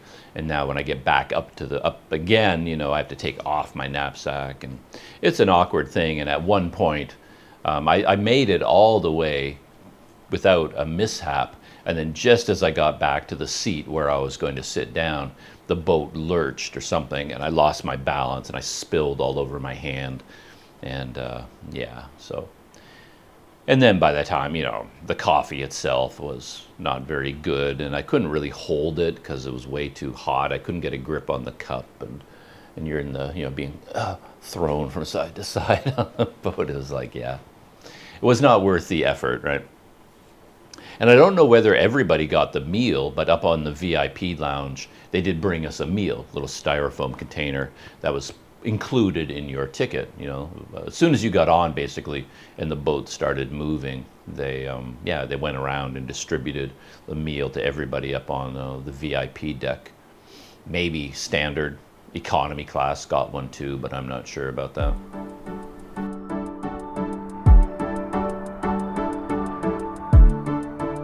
I didn't have a lot of interactions with other people on the boat. I chatted with the staff, the crew members a little bit, and we took some pictures together at one point, me and some of the crew members. And some of the Indonesian people, they'd see me, hello, sir, hello, mister, and then we'd laugh and joke a little bit. But there was one guy on the boat. Actually, when I went up to the VIP lounge and I noticed all these fancy seats along the window, there was this young guy sitting in one of those seats. And he made eye contact with me, and he seemed to know who I was. Turns out he was from Malaysia. I probably asked him for his name, but right now I don't remember what it was. But anyway, he was from Malaysia, as he explained to me, and he knew me because of my YouTube channel. And not only that, he was taking the ferry between Port Dickson and Tanjung Balai because of my videos. Or maybe not only because of my videos, but partially because of mine. Because seeing my videos, taking the ferry to Damai, talking about the Tanjung Balai option, it gave him the idea that, that'd be kind of fun to do. Why don't I try that out? So it's because of watching YouTube videos, including mine, that gave him the idea to take the ferry. So I thought that was kind of cool. And I chatted with him a little bit to get some of his story. And his story was really interesting because it dovetailed with mine to a certain extent, especially when it comes to the train system. Because as he explained to me, he went to Medan. He took the ferry from Port Dickson to Tanjung Balai originally, and then I guess he had friends who had a car, I think. But anyway, then he went to Medan by car. That was easy, that was no problem. But now he wanted to return by ferry, and he was going to take the train from Medan to Tanjung Balai, just like I did. And if, I don't know if you followed my story at all, but you know that me getting the train ticket was a bit of an adventure. So I went to the train station days in advance because I have a lot of time, right? Time is not a big problem for me. So I can afford to spend an entire day just trying to get a train ticket. And eventually, I did several trips to the train station, and I eventually downloaded the train station app, which I never knew about. But then once you have the app on your phone, it's just like, book train tickets, it's absolutely no problem. I got all this figured out, and I spent a lot of time researching. I spent a lot of time doing it, and at the end of my adventure was, okay, I got a train ticket, and I traveled by train from Medan to Tanjung Balai. This guy, he did what you were supposed to do. As I explained before, the way the system works, if you show up in person to buy a ticket at the train station, the only way you can do that is if you show up on the same day as the train. So if you show up 3 hours before the train leaves, then you can buy a ticket for that train. You can't buy it in advance. So he did that, and he had a lot of luggage. He was doing some buying and selling of products. So he actually bought a bunch of stuff in Medan that he was taking back to Malaysia. So he had, I think he told me 113 kilograms of luggage. So it was a kind of a big deal for him to go to the train station with all these packages, all these heavy I don't know what they looked like, maybe suitcases or their big bundles, whatever it was he was buying and selling, importing, exporting. He had, over 100 kilograms. So he went all the way to the train station, and he was just going to buy a ticket for the train to Tanjung Balai. He gets there, stands in line, I assume, went up to the front of the ticket window, and they told him no tickets, sold out. The train was completely sold out, and he wasn't able to even get a seat on the train. And I was like, oh, you poor guy. My heart went out to him because, oh, can you imagine going to all that trouble and he was under time pressure too. In my case, if I did that and they told me, oh, there's no tickets today, well, I'm resetting. I'm going back to my hotel. I'm checking back in for a couple of days. I got to rest up after this, and I'll try again to get a ticket. But he needed to go on that day because he had to meet the ferry and other arrangements had been made. So he ended up with no choice but to buy or pay for a private car. Like normally a private car, 3 or 4 people would get together, not rent a car, but you pay for someone to drive you to Tanjung Balai, and then he just paid for the entire car. He paid for the seats for 4 people and had a private car and drove all through the night all the way to Tanjung Balai. And I guess he went directly to the dock. He was told and he understood that the ferry was leaving at 7 in the morning. So I don't know what time he showed up at the dock after driving all through the night, because he couldn't get the train, and then he had to find a car, and he didn't get one until quite late, and they drove through the night in the dark, and then they took him directly to the dock, and who knows, maybe that was 5 o'clock in the morning or something, I'm not sure. And then it turns out, of course, that the ferry didn't leave until 9:30. And when he was speaking to me, he said, oh yeah, the ferry was so late today. I mean, we were 2.5 hours late, supposed to leave at 7, but we didn't leave until, well, actually we didn't leave until 10. And I said, no, actually that's not true. The scheduled departure time was 9:30. That's when it's supposed to leave. What they told him probably was, well, you have to be at the dock at 7 in order to check in, but the boat leaves at 9:30. And he was like, ah. But basically, he had been there for hours and hours before the ferry even left. And he hadn't slept at all the night before. He spent the whole day, previous day and night, just getting to Tanjung Balai. So the poor guy, you think I had some troubles getting my train ticket, and I told that whole story at length, but that's nothing compared to what this poor guy went through. He must have been exhausted when he was on the boat, but yeah, he spent a long time chatting with me.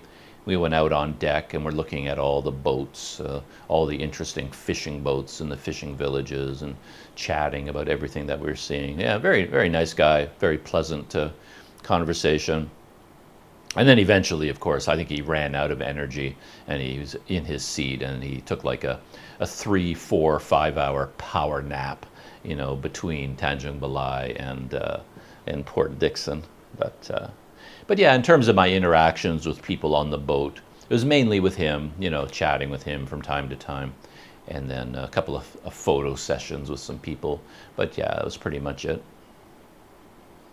The ferry trip itself was just wonderful from beginning to end. It's sort of like, right now, sign me up and I'll go back. Like, I just want to go back to the dock, get on that boat again, just so I can just enjoy the ferry trip. Just go back and forth on that ferry. It was just so entertaining, so interesting. And it was helped a lot, of course, that the physical conditions were so comfortable in the VIP lounge, almost completely empty. But it was particularly interesting at the beginning, of course, because the town of Tanjung Balai is away from the ocean on a very wide river. So this big river system flows in from the ocean, curving and winding, and eventually you get to the docks at Tanjung Balai. So the ferry leaves from the river, and then it goes for quite a long time along this river, and we're quite close to the shore, and you're just passing all these fishing villages with these flotillas of fishing boats, all variety of them. And there's so many boats on the river just going up and down in different directions. So as you know, this Malaysian guy that I met and I were outdoors on the deck. It was pretty hot, I have to say. The sun, that was beating down. There's no roof over your head when you're up on the second deck. But we're out there, the sun beating down, but I've got the GoPro going and I'm just filming all these boats, fishing boats going by. They look like, you know, straight out of, you know, as I said in my original video, straight out of Pirates of the Caribbean. You know, just these massive boats, and there could be like 20, 30 men on these boats. I don't know why there were so many people on these boats. I wouldn't think they needed that many fishermen, you know, to crew one of these boats, but some of them are filled, and it just had that whole adventurous vibe going on, these people living on these boats, and the lives that they lead, you know, these fishermen, is so interesting to me.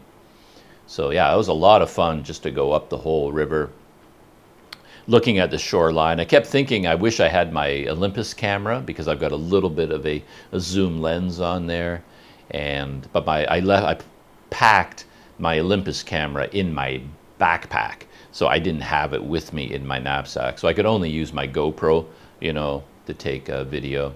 And when we got out to sea, I shot some 360 video. You know, I got out my 360 camera, put it on a couple of selfie sticks, and then held it up as high as I could and tried to get some 360 video of the boat. So I'm looking forward to editing that video. That should be a lot of fun. Though I do keep thinking I need another selfie stick, because for these 360 cameras you can buy, you know, the invisible selfie stick that comes with the camera, but it's only, you know, I don't know, 2 meters, less than 2 meters long, you know. And what I end up doing is I have two of them and I screw them together to make it longer, but I don't trust the connection between them. So I'm like holding this long pole out over the ocean, you know, over the side of the boat, or I'm holding it up in the air, and the boat is moving so fast, it's creating a very strong wind, and the selfie stick is like bending, and it just feels like it's gonna snap off and I'm gonna lose the camera in the ocean. So I was really nervous the whole time. I didn't really trust it, but you can buy a dedicated long extension pole, which is like, instead of taking two short ones and screwing them together, you buy one extra long one, and I'm assuming it's stronger, more reliable. So if I had one of those, I could have a lot more fun with the 360 camera. I'd be more willing to extend it to its fullest length and have confidence that the camera is not going to break off, you know, that the stick is not going to snap in half. So I wish I had one of those, but you know, like I said, I've already got 20 kilograms of gear with me, you know. Once you add in laptops, portable hard drives, and adapters, and chargers, and batteries, and whatnot, the weight starts to add up, and adding yet another selfie stick, you know, because I've got a tripod. Yeah, it's a lot to carry around, but I would like to have one of those long, long poles in the future, assuming that my YouTube life continues, right? So, yeah. Well, I'll look into that. So yeah, so we're heading up the river, taking in all the fishing villages and the fishing boats, and I'm tracking all of this on Google Maps, which is a lot of fun. You can see your blue dot and you see exactly where you are. And then eventually you can see the color of the water changing, because you're in a river system, which is kind of brown river water, fresh water, kind of. And then, well, fresh water, not kind of, it is fresh water. It's a river coming in from the land mass. But then it's flowing into the ocean, and you eventually get to an area where the salty seawater is meeting the fresh water, and then the color starts to change, right? Where the ocean water meets the river water, and it's a mixture of fresh and salty. And it goes, you know, from dark brown to lighter brown to, you know, certain type of blue. And then as you go out into the ocean, you leave the shore behind, and the water gets bluer and bluer and bluer. This is a very interesting transition. And then you're looking at 4 hours, 3.5 hours maybe, of just open water. And that's still very interesting to me. you're out on the deck of the boat. It's moving really fast. You know, you get the spray off the water. Even up on the second deck, you're getting hit with spray. And then you finally get across the Strait of Malacca, and the boat kind of angles across on a direct route, hits the shore of Malaysia, and then kind of turns and follows the shore down to Port Dickson. So eventually you leave the open water behind, and then you're getting closer to the shore, and then you have all of the huge tanker ships that are part of the shipping industry in Malaysia. So now you get the fun of seeing all these giant liners, you know, carrying gas and oil and cargo ships. You know, they're anchored, you know, offshore of Malaysia, or they're moving up and down the coast, and you get to look at all of these ships. And then eventually you arrive at the Port Dickson dock. And we arrived there. We went through a couple of storm systems, as I said. It was like raining and windy for a while. And then we broke out into some clear sun, which was really nice. One thing I've noticed, though, the weather seems to change again. Every time I'm in Malaysia, it just seems to be rainy and cloudy all the time. My last few weeks in Sumatra, in Medan and Tanjung Balai, just gorgeous weather, absolutely gorgeous. It's like the rainy season finally ended, and day after day after day, it was just like beautiful sunny weather. And I thought, oh, finally, you know, no rainy season. And then I cross here on the ferry, and then here, so far, yesterday and today, it's just nothing but rain clouds and gloom and doom. So somehow or other, I'm back in the rainy season. I don't know how I managed to do that, but yeah, I do it every time.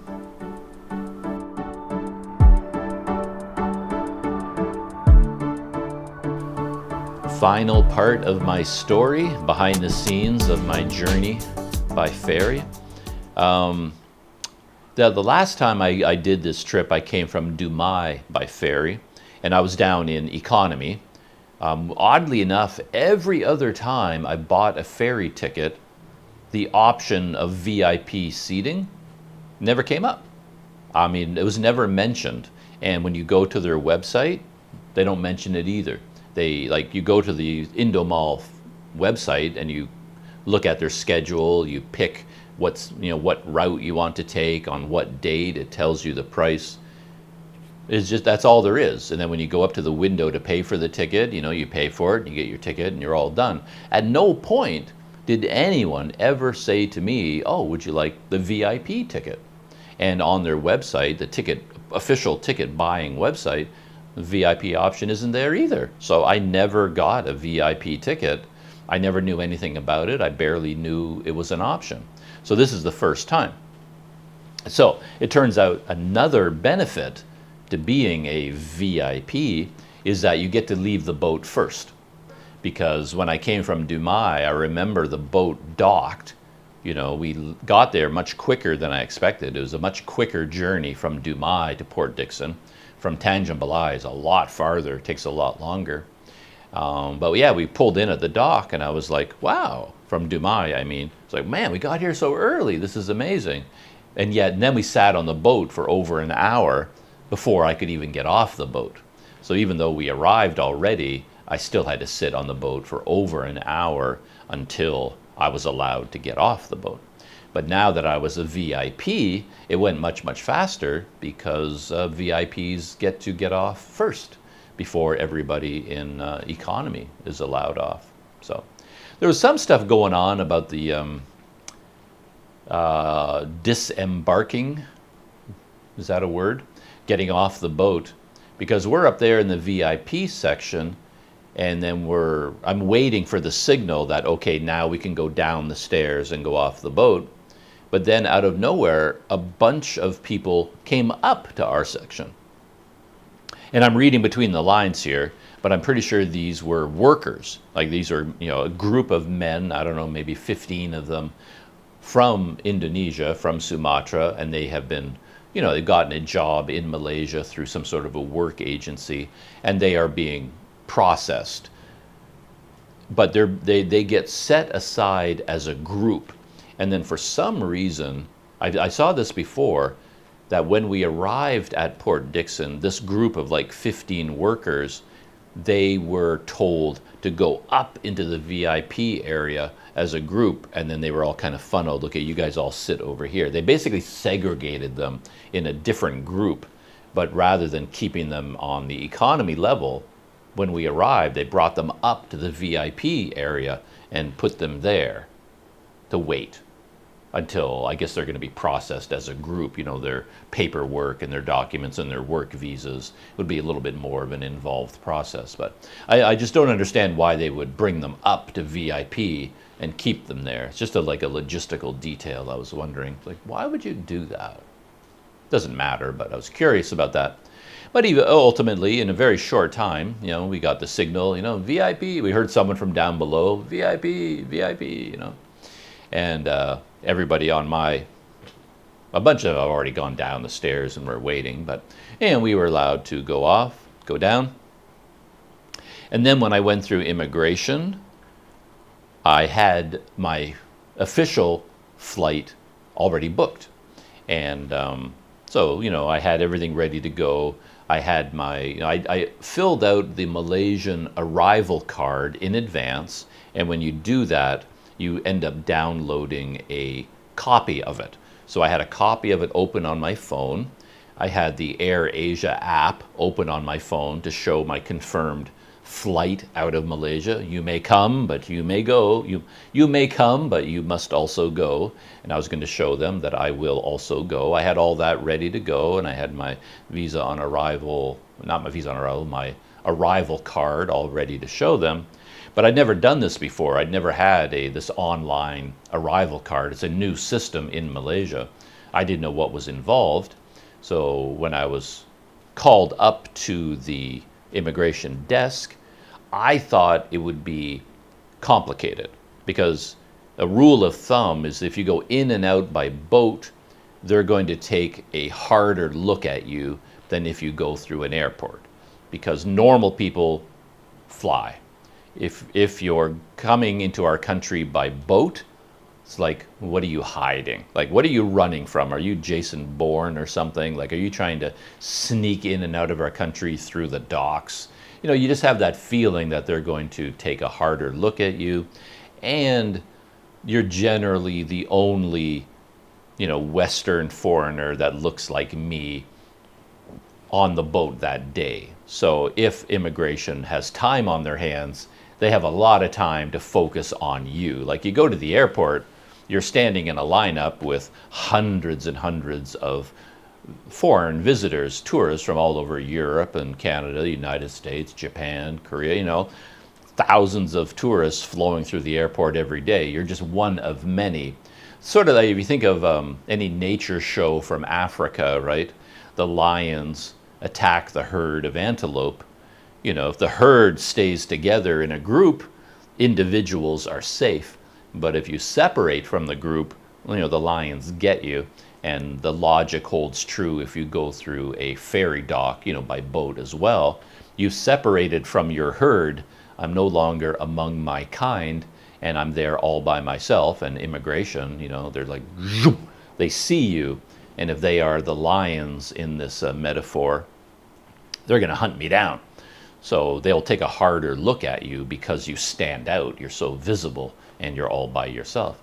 So I was expecting, because of the arrival card business, that they're going to take a hard look at all the details, because they're probably working through the kinks in the system, because it's a new system, and they're going to want to see my flight out of the country. They're going to want to see this. They're going to see, do you have enough money to support yourself? And, you know, I thought I was going to get grilled.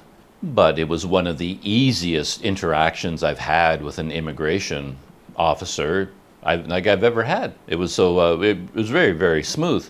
When I walked up to the window, I had the arrival card on my phone, and I assumed I would have to give my phone to the immigration officer, or at least show it to them. So I went up to the window and I gave my passport to the woman, and then I held out my phone and arrival card, I have it here, and she just said, "Oh, we don't need that." As she explained it to me, we have it in our system. So I assumed the arrival card would give me a QR code or a barcode, in the PDF, and then they would have to scan the QR code. But because it has your passport number attached to it, once they take your passport and they type your passport number into their computer system, your arrival card information is already populated. It's just there automatically. So as she told me, she said, oh no, I have it right here. So you don't really need it on your phone. You just have to fill it out, complete it, and submit it. And after that, you don't really have to worry about it because it's recorded in your online immigration record. And she did ask me, how long do you want to stay? And again, I always find that question a little bit puzzling because, again, my lifestyle, I generally want the maximum. You know, like, so how much do you want? And I'm always thinking, well, how much are you willing to give me? Like, I'll take whatever you're going to give me. You know, so like, you know, if this country offers a 60-day visa, well, I want 60 days. Like, if I show up somewhere and they say, you know, how long do you plan on staying? I don't want to say 10 days because maybe they're going to stamp 10 days into my passport, right? I want the maximum. I want whatever you're willing to give me, right? So I don't want to make a mistake with my answer. But in this case, you know, I just told this woman the date of my flight because Malaysia gives you, so this is amazing for Malaysia. It's one of the big, great things about coming here. You get a 90-day social visit pass stamped in your passport on arrival. That's the normal procedure. So when I booked my flight out of the country, I timed it to be as close to the end of the 90 days as possible. Within 90 days, but very close to the end, just so if I want to, I can take advantage of the full 90 days. You know, I don't want to cut myself short if I don't have to. So she basically said, how long do you want to stay? I don't want to say 90 days because I think that raises red flags in their mind, like 90 days, what are you talking about? But I just said, oh, well, my flight out of the country is on May 2nd. So whatever period of time that is, that's the period of time I would like, you know. So I was basically saying I want 90 days without saying 90 days, right? So anyway, I just told her, yeah, my flight out May 2nd. And then she kind of looked and, oh, yeah, stamp, stamp, stamp. Here you go. The only question she asked was how long, because when I went through there before from Dubai, I got asked a lot of questions, you know, about exactly what my plans were, where I was going to go, how long was I going to stay here, and then what country are you going to go to, and then after that, where are you going, and after that, where are you going, and then what do you know, they really wanted to dive deep into my life plans, it seemed, you know, and I got multiple questions, like even when I was waiting in line, people came up to me and pre-interviewed me before I even got to immigration, you know, so there was a lot going on. And then when I went through immigration from Dubai, they opened up all my bags and they searched through all my bags and asked questions about things that were in there. And this time there was no customs procedure at all. My backpack went through an x-ray machine, but nobody called me over, nobody asked to look inside anything or talk to me. You know, very smooth, very easy.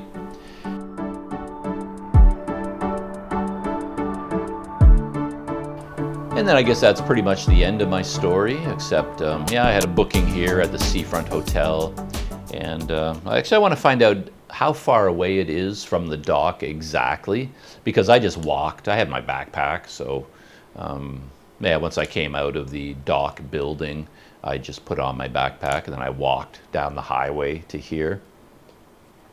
But I'm not sure exactly how far it was. Let me find out. 2.6 kilometers. So it's 2.6 kilometers from here to the dock, and I just walked along the highway. It wasn't the most comfortable walk, I have to say, because there was no real area where you could walk. So I was walking in this like rough grass shoulder, and it was quite rough and uneven terrain, and they'd recently cut the grass, but it was still pretty deep. And for whatever reason, every step I took, I seemed to end up with pebbles in my sandals. I was kicking up all this gravel, and then all these pebbles would go underneath my foot, between my foot and the sandal, and I was just like, ow, ow, ow, ow, ow, ow, ow. I have to stop and dig out all the pebbles, and then 5 minutes later, more pebbles go in. I don't know what was going on. Pebble City the entire way. And I got pretty hot and sweaty, of course, by the time the walk was done. And then I got here and I checked in.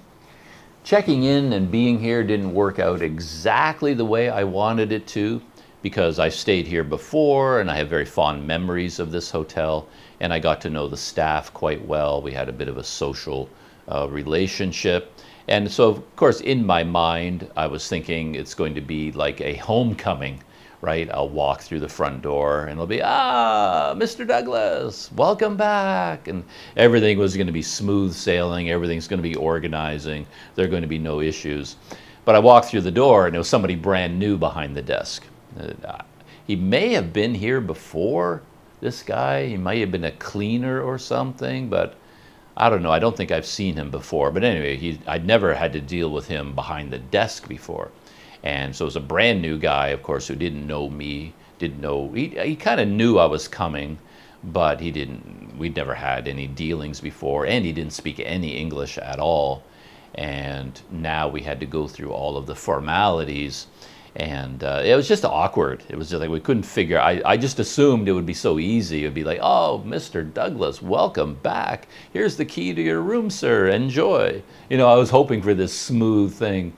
But then, you know, all the form filling out and, oh, the Malaysian tourism tax. Did you pay the tax already? And do you have the receipt? Can I see the receipt? Can you send a... The worst thing about Malaysia,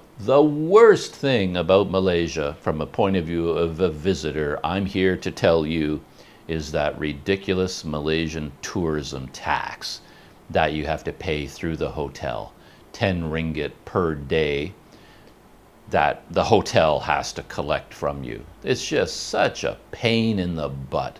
What a horrible system. I mean, if someone asked me about, oh, going to Malaysia as a visitor, the one thing I'd warn them about is, oh, great place, this is great, this is great, this is great, but oh man, be prepared for that tourism tax.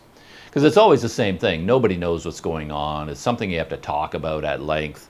And then as far as the hotel is concerned, they were told by the government, okay, you have to collect the tax from your guests in cash and then give it to us. But of course now you pay for your hotel through Agoda. Agoda collects the tax in advance.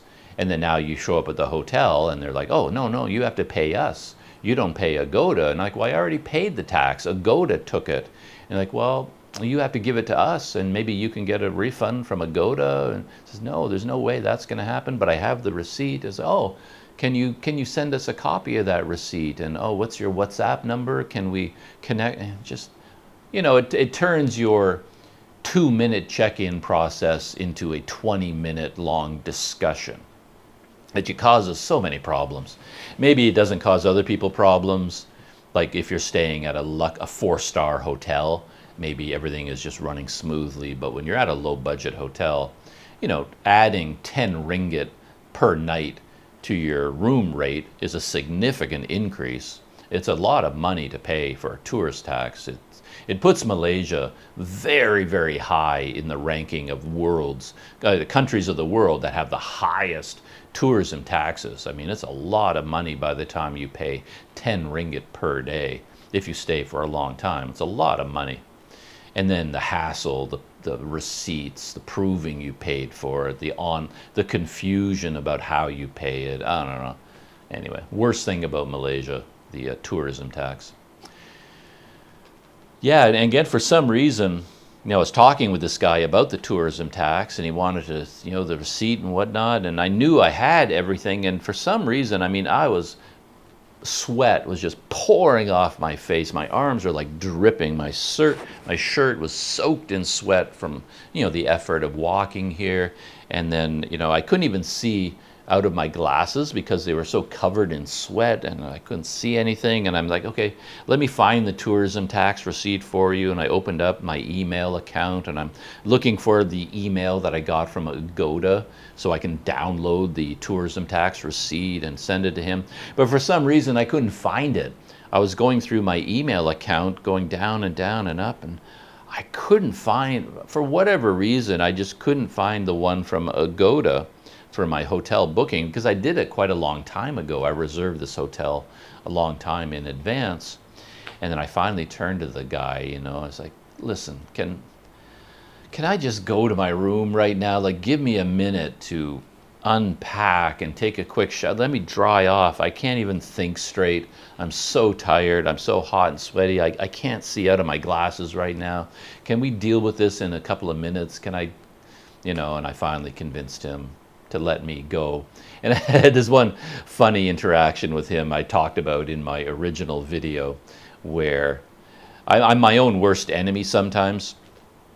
But I knew that for whatever reason, this hotel asks for a deposit. And I find deposits really annoying as well. They add so much complexity to checking in and checking out. It's so annoying. But anyway, I knew that they ask for a deposit here. And then I'm trying to establish with this guy a friendly relationship. Like, he's brand new. I don't know him. He doesn't know me. He doesn't speak English. But I'm trying to make the procedure less formal. I'm trying to make it more casual. I have this habit of doing that. And then I said to him something like, and I saw in front of him a form for the deposit. So I wanted to get ahead of that. And I said to him in English, it's like, oh, and you require a deposit, right?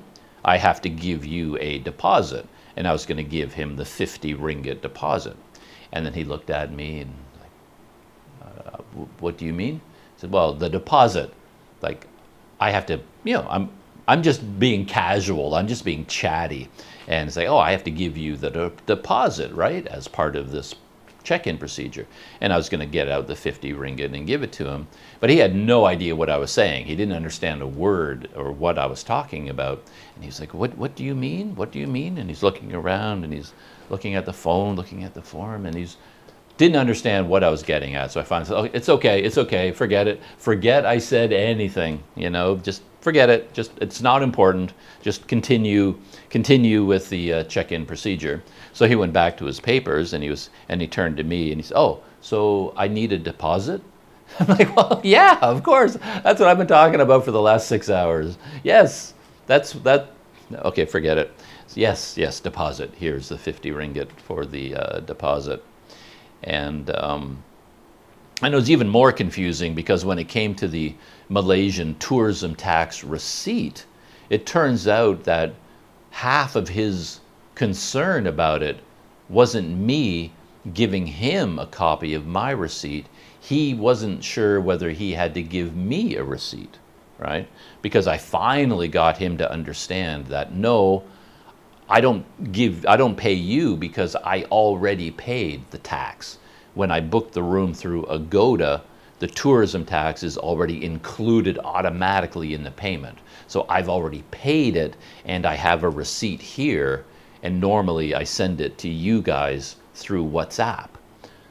But he thought I was asking him for a receipt.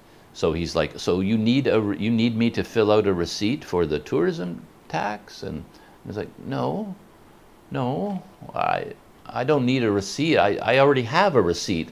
That's what anyway, it was so long and complicated, and then the sweat pouring down my face. And every time I put my arms on the counter, of course, I leave behind puddles of sweat. And of course, I have to fill out the paperwork, but I can't put my arms and hands, I can't rest my hand on the paper because it just instantly soaks through with sweat. And man, as I said, I couldn't see through my glasses because it was also raining a little bit outside when I was arriving. There were drops of rain. I couldn't see anything. Steam, because I was so hot, steam filled up my glasses. And finally, I was able to convince him to just let me go. Like, can I have a key? And then he said, oh, well, what kind of room did you want? And I'm like, oh, I don't know. Like, give me the room. Like, whatever room I booked, I don't know. I didn't ask for a specific room. I don't know what you're talking about. Like, what kind of room did you reserve? And I'm like, You have my reservation. Like, quit asking me. Like, what you want me to call up my Agoda reservation and find out what style of room? Was it a standard queen bed thing? I don't know. I booked it. You have it. Just, yeah. Can we finish this process, please? And then he kind of went back to his computer and he says, oh, same room as last time. And I'm like, hallelujah. So, because I had this room before, and I guess somehow or other, when I booked my room, the manager of the hotel, who I do have a really good relationship with, I guess he made sure to give me my old room because he treated me like a special guest. And I guess he put a little notation in my reservation what room had been assigned to me. But anyway, when the guy said to me, it's like, oh, what kind of room did you reserve? And I'm like, I don't know. I really have no clue. Can you just give me one? But then he finally went to the computer to look and was like, oh, same room as you had before. And then he finally gave me the key. And I was like, finally. And then I came in here. And then as soon as I got to my room, everything became easy. I jumped in the shower, cooled down, felt fresh and energized, and I sat down here on the bed, called up my email account on my phone, and boom, there it was. I mean, as soon as I looked at my email account, I saw the confirmation email from Agoda, and they give you 2 PDFs, one room reservation confirmation and a tax tourism receipt. They send you 2 PDFs. And as soon as I looked at my phone, oh, there it is. It was so easy, but out there at the counter in the midst of all that confusion, I just couldn't see it for some reason. I scrolled up and down, I never saw it. But as soon as I was here, I saw it. And I was like, there it is. But then the confusion continued because in the past, I mean, I'm hooked up with WhatsApp with the manager. But the manager isn't here. He's never physically at this hotel. So I'm dealing with the people at this counter, but then when I send them my receipts, I'm sending it to the manager who's physically somewhere else. And I'm never quite sure, am I supposed to be doing that now, or should I be sending it to these guys? So now, here in my room, I said, okay, here's the PDFs. And I sent them to my usual WhatsApp number for this hotel. And it goes to the manager. And he was a very nice guy, very professional, very organized. And he wrote back instantly, thank you, sir, noted. And then I thought, okay, but what about this poor guy? Because I told him, okay, let me go to my room, let me take a shower, and when I find the receipt, I'll bring it back out to you and show you. And I told him I would do that, so I still felt like I should do that. So after I was settled in here and that I was going to go out and go to the local shop to buy some instant coffee. So on my way out, I had the receipt open on my phone. Then I went out to the counter again, and I went up to the guy, and I was sort of thinking, man, there's no way this is going to end well. But I said I would do it, and I think he needs to see it or do something with it. And anyway, so I went up to the counter, and I was like, okay, so I have the receipt. I told you I would get the receipt. Here is the receipt. But then I totally screwed up because he was actually in the middle of a phone conversation. So I thought he was just listening to like really, really loud music on his phone or watching a YouTube video. But I basically just talked to him, but I interrupted his conversation. He was FaceTiming someone on his phone. So he was kind of looking at me and and then he kept going with his conversation. I was like, oh, sorry. I didn't know you were on the phone. And then he finally kind of just he hung up on whoever he was talking to, like, oh, okay, just give me a minute, I have to do my job. And he hung up on that conversation. And then I'm showing him the receipt for the tourism tax. But now he didn't seem to have any clue what I was talking about. It was like everything we'd been discussing just went out of his brain or something. And so, okay, here is the Malaysian tourism tax receipt to show that I paid. And he's looking at that, and he was like doing finger things on it, like zooming in, and he's looking at me and like, what is this? Like, what am I supposed to do with this? I'm like, I don't know. You asked me for it. You're the one who started all this. You said, where is the receipt? And please show me the receipt. And can I have the receipt? Here's the receipt. And now he's like, what is this? And what are you showing? All right, whatever. And then while we were dealing with that, his phone rang again. And then rather than ignoring it, he just picked up his phone and hit hello. And, oh, yeah, yeah, yeah, yeah, yeah, yeah, really loud screaming. And he's holding my phone and he's talking and he's ignoring me. And I'm like, yeah, this was a mistake. I should have just walked right by the guy. But eventually I just kind of held out my hand and he put my phone back in my hand. And he's still in the middle of this long conversation. And I just started backing away from the desk. And I'm waiting for him to continue our Malaysian tourism tax receipt discussion. You know, we're going to turn it into a PhD dissertation, I think, at some point. But then he just sort of, he was so involved in his conversation, he never paid any attention to me after that, and he just let me go. And I think the moral of this story for the world in general is don't let men work in reception. They're not good at it. Their heart isn't in it. They don't like doing it. I think they feel like it's an imposition.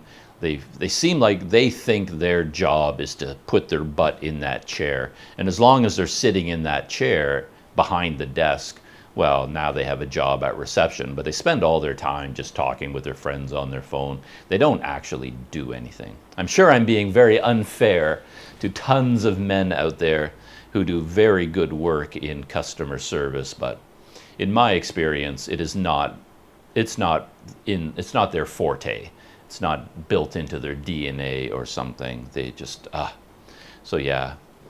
When I came in here long ago to the seafront, I had such a good. The reason I came back here on different occasions is because the friendliness and the professionalism of the people who were running reception. I mean, that makes up for everything. Like, if my light bulbs are burned out and the air conditioner doesn't work and the hot water doesn't work and the power goes out, I can ignore all of that if the person at the front desk is friendly to me. You know, that makes up for so much. And in this case, it was such an unpleasant arrival experience, and the guy, we couldn't communicate, and everything got so confusing and so chaotic. It was just like, I wish I'd gone to a different hotel, you know, is what I felt like. Yeah, it was kind of weird. I guess the hotels that I had this time when I was in Sumatra were just so nice, and everything was so easy, and then in general much nicer than, say, my room here.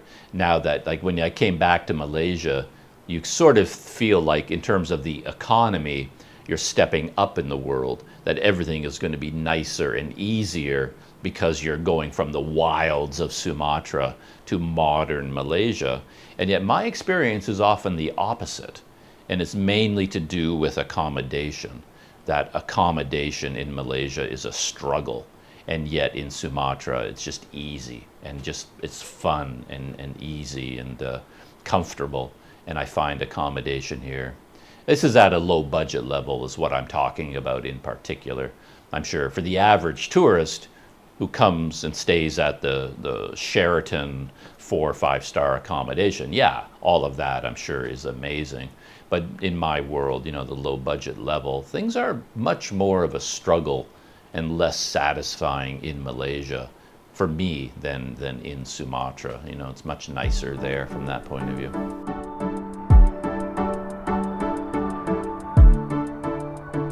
But anyway, all of that happened yesterday, and I slept a little bit last night, and I'm still not fully recovered. As I said, I don't have a lot of energy. I'm feeling pretty tired. I'm feeling physically kind of beat up. It's kind of amazing that I'm able to find all this energy to talk so long telling the story, right? Where did all this energy suddenly come from? But yeah, here I am. So I think that is it for the story of my ferry ride from Sumatra back to Malaysia. And here I am once more in Port Dickson, and we will see what happens now. I have like 4 videos from Sumatra that I have to edit, and that's what I plan on doing here in Port Dickson. I'm going to edit the videos from Sumatra, get caught up with those as quick as I can, upload those to YouTube, and then we'll be moving into Chinese New Year. And I still don't know what to do for Chinese New Year. I don't have I don't have accommodation booked, so this could turn out to be a real problem for me. we'll see. Maybe I'll just hop on a boat, right? Before the holidays start, I'll be back at the dock and I'll just get on a boat, go straight back to Tanjung Balai. Who knows? That could very well happen. We will see. But I should do some traveling around Malaysia. And but we'll see if I find the way to do that, even though the Chinese New Year holidays are upon us. All right, that's it. Going to be shutting down. And as always, I'll see you in the next video.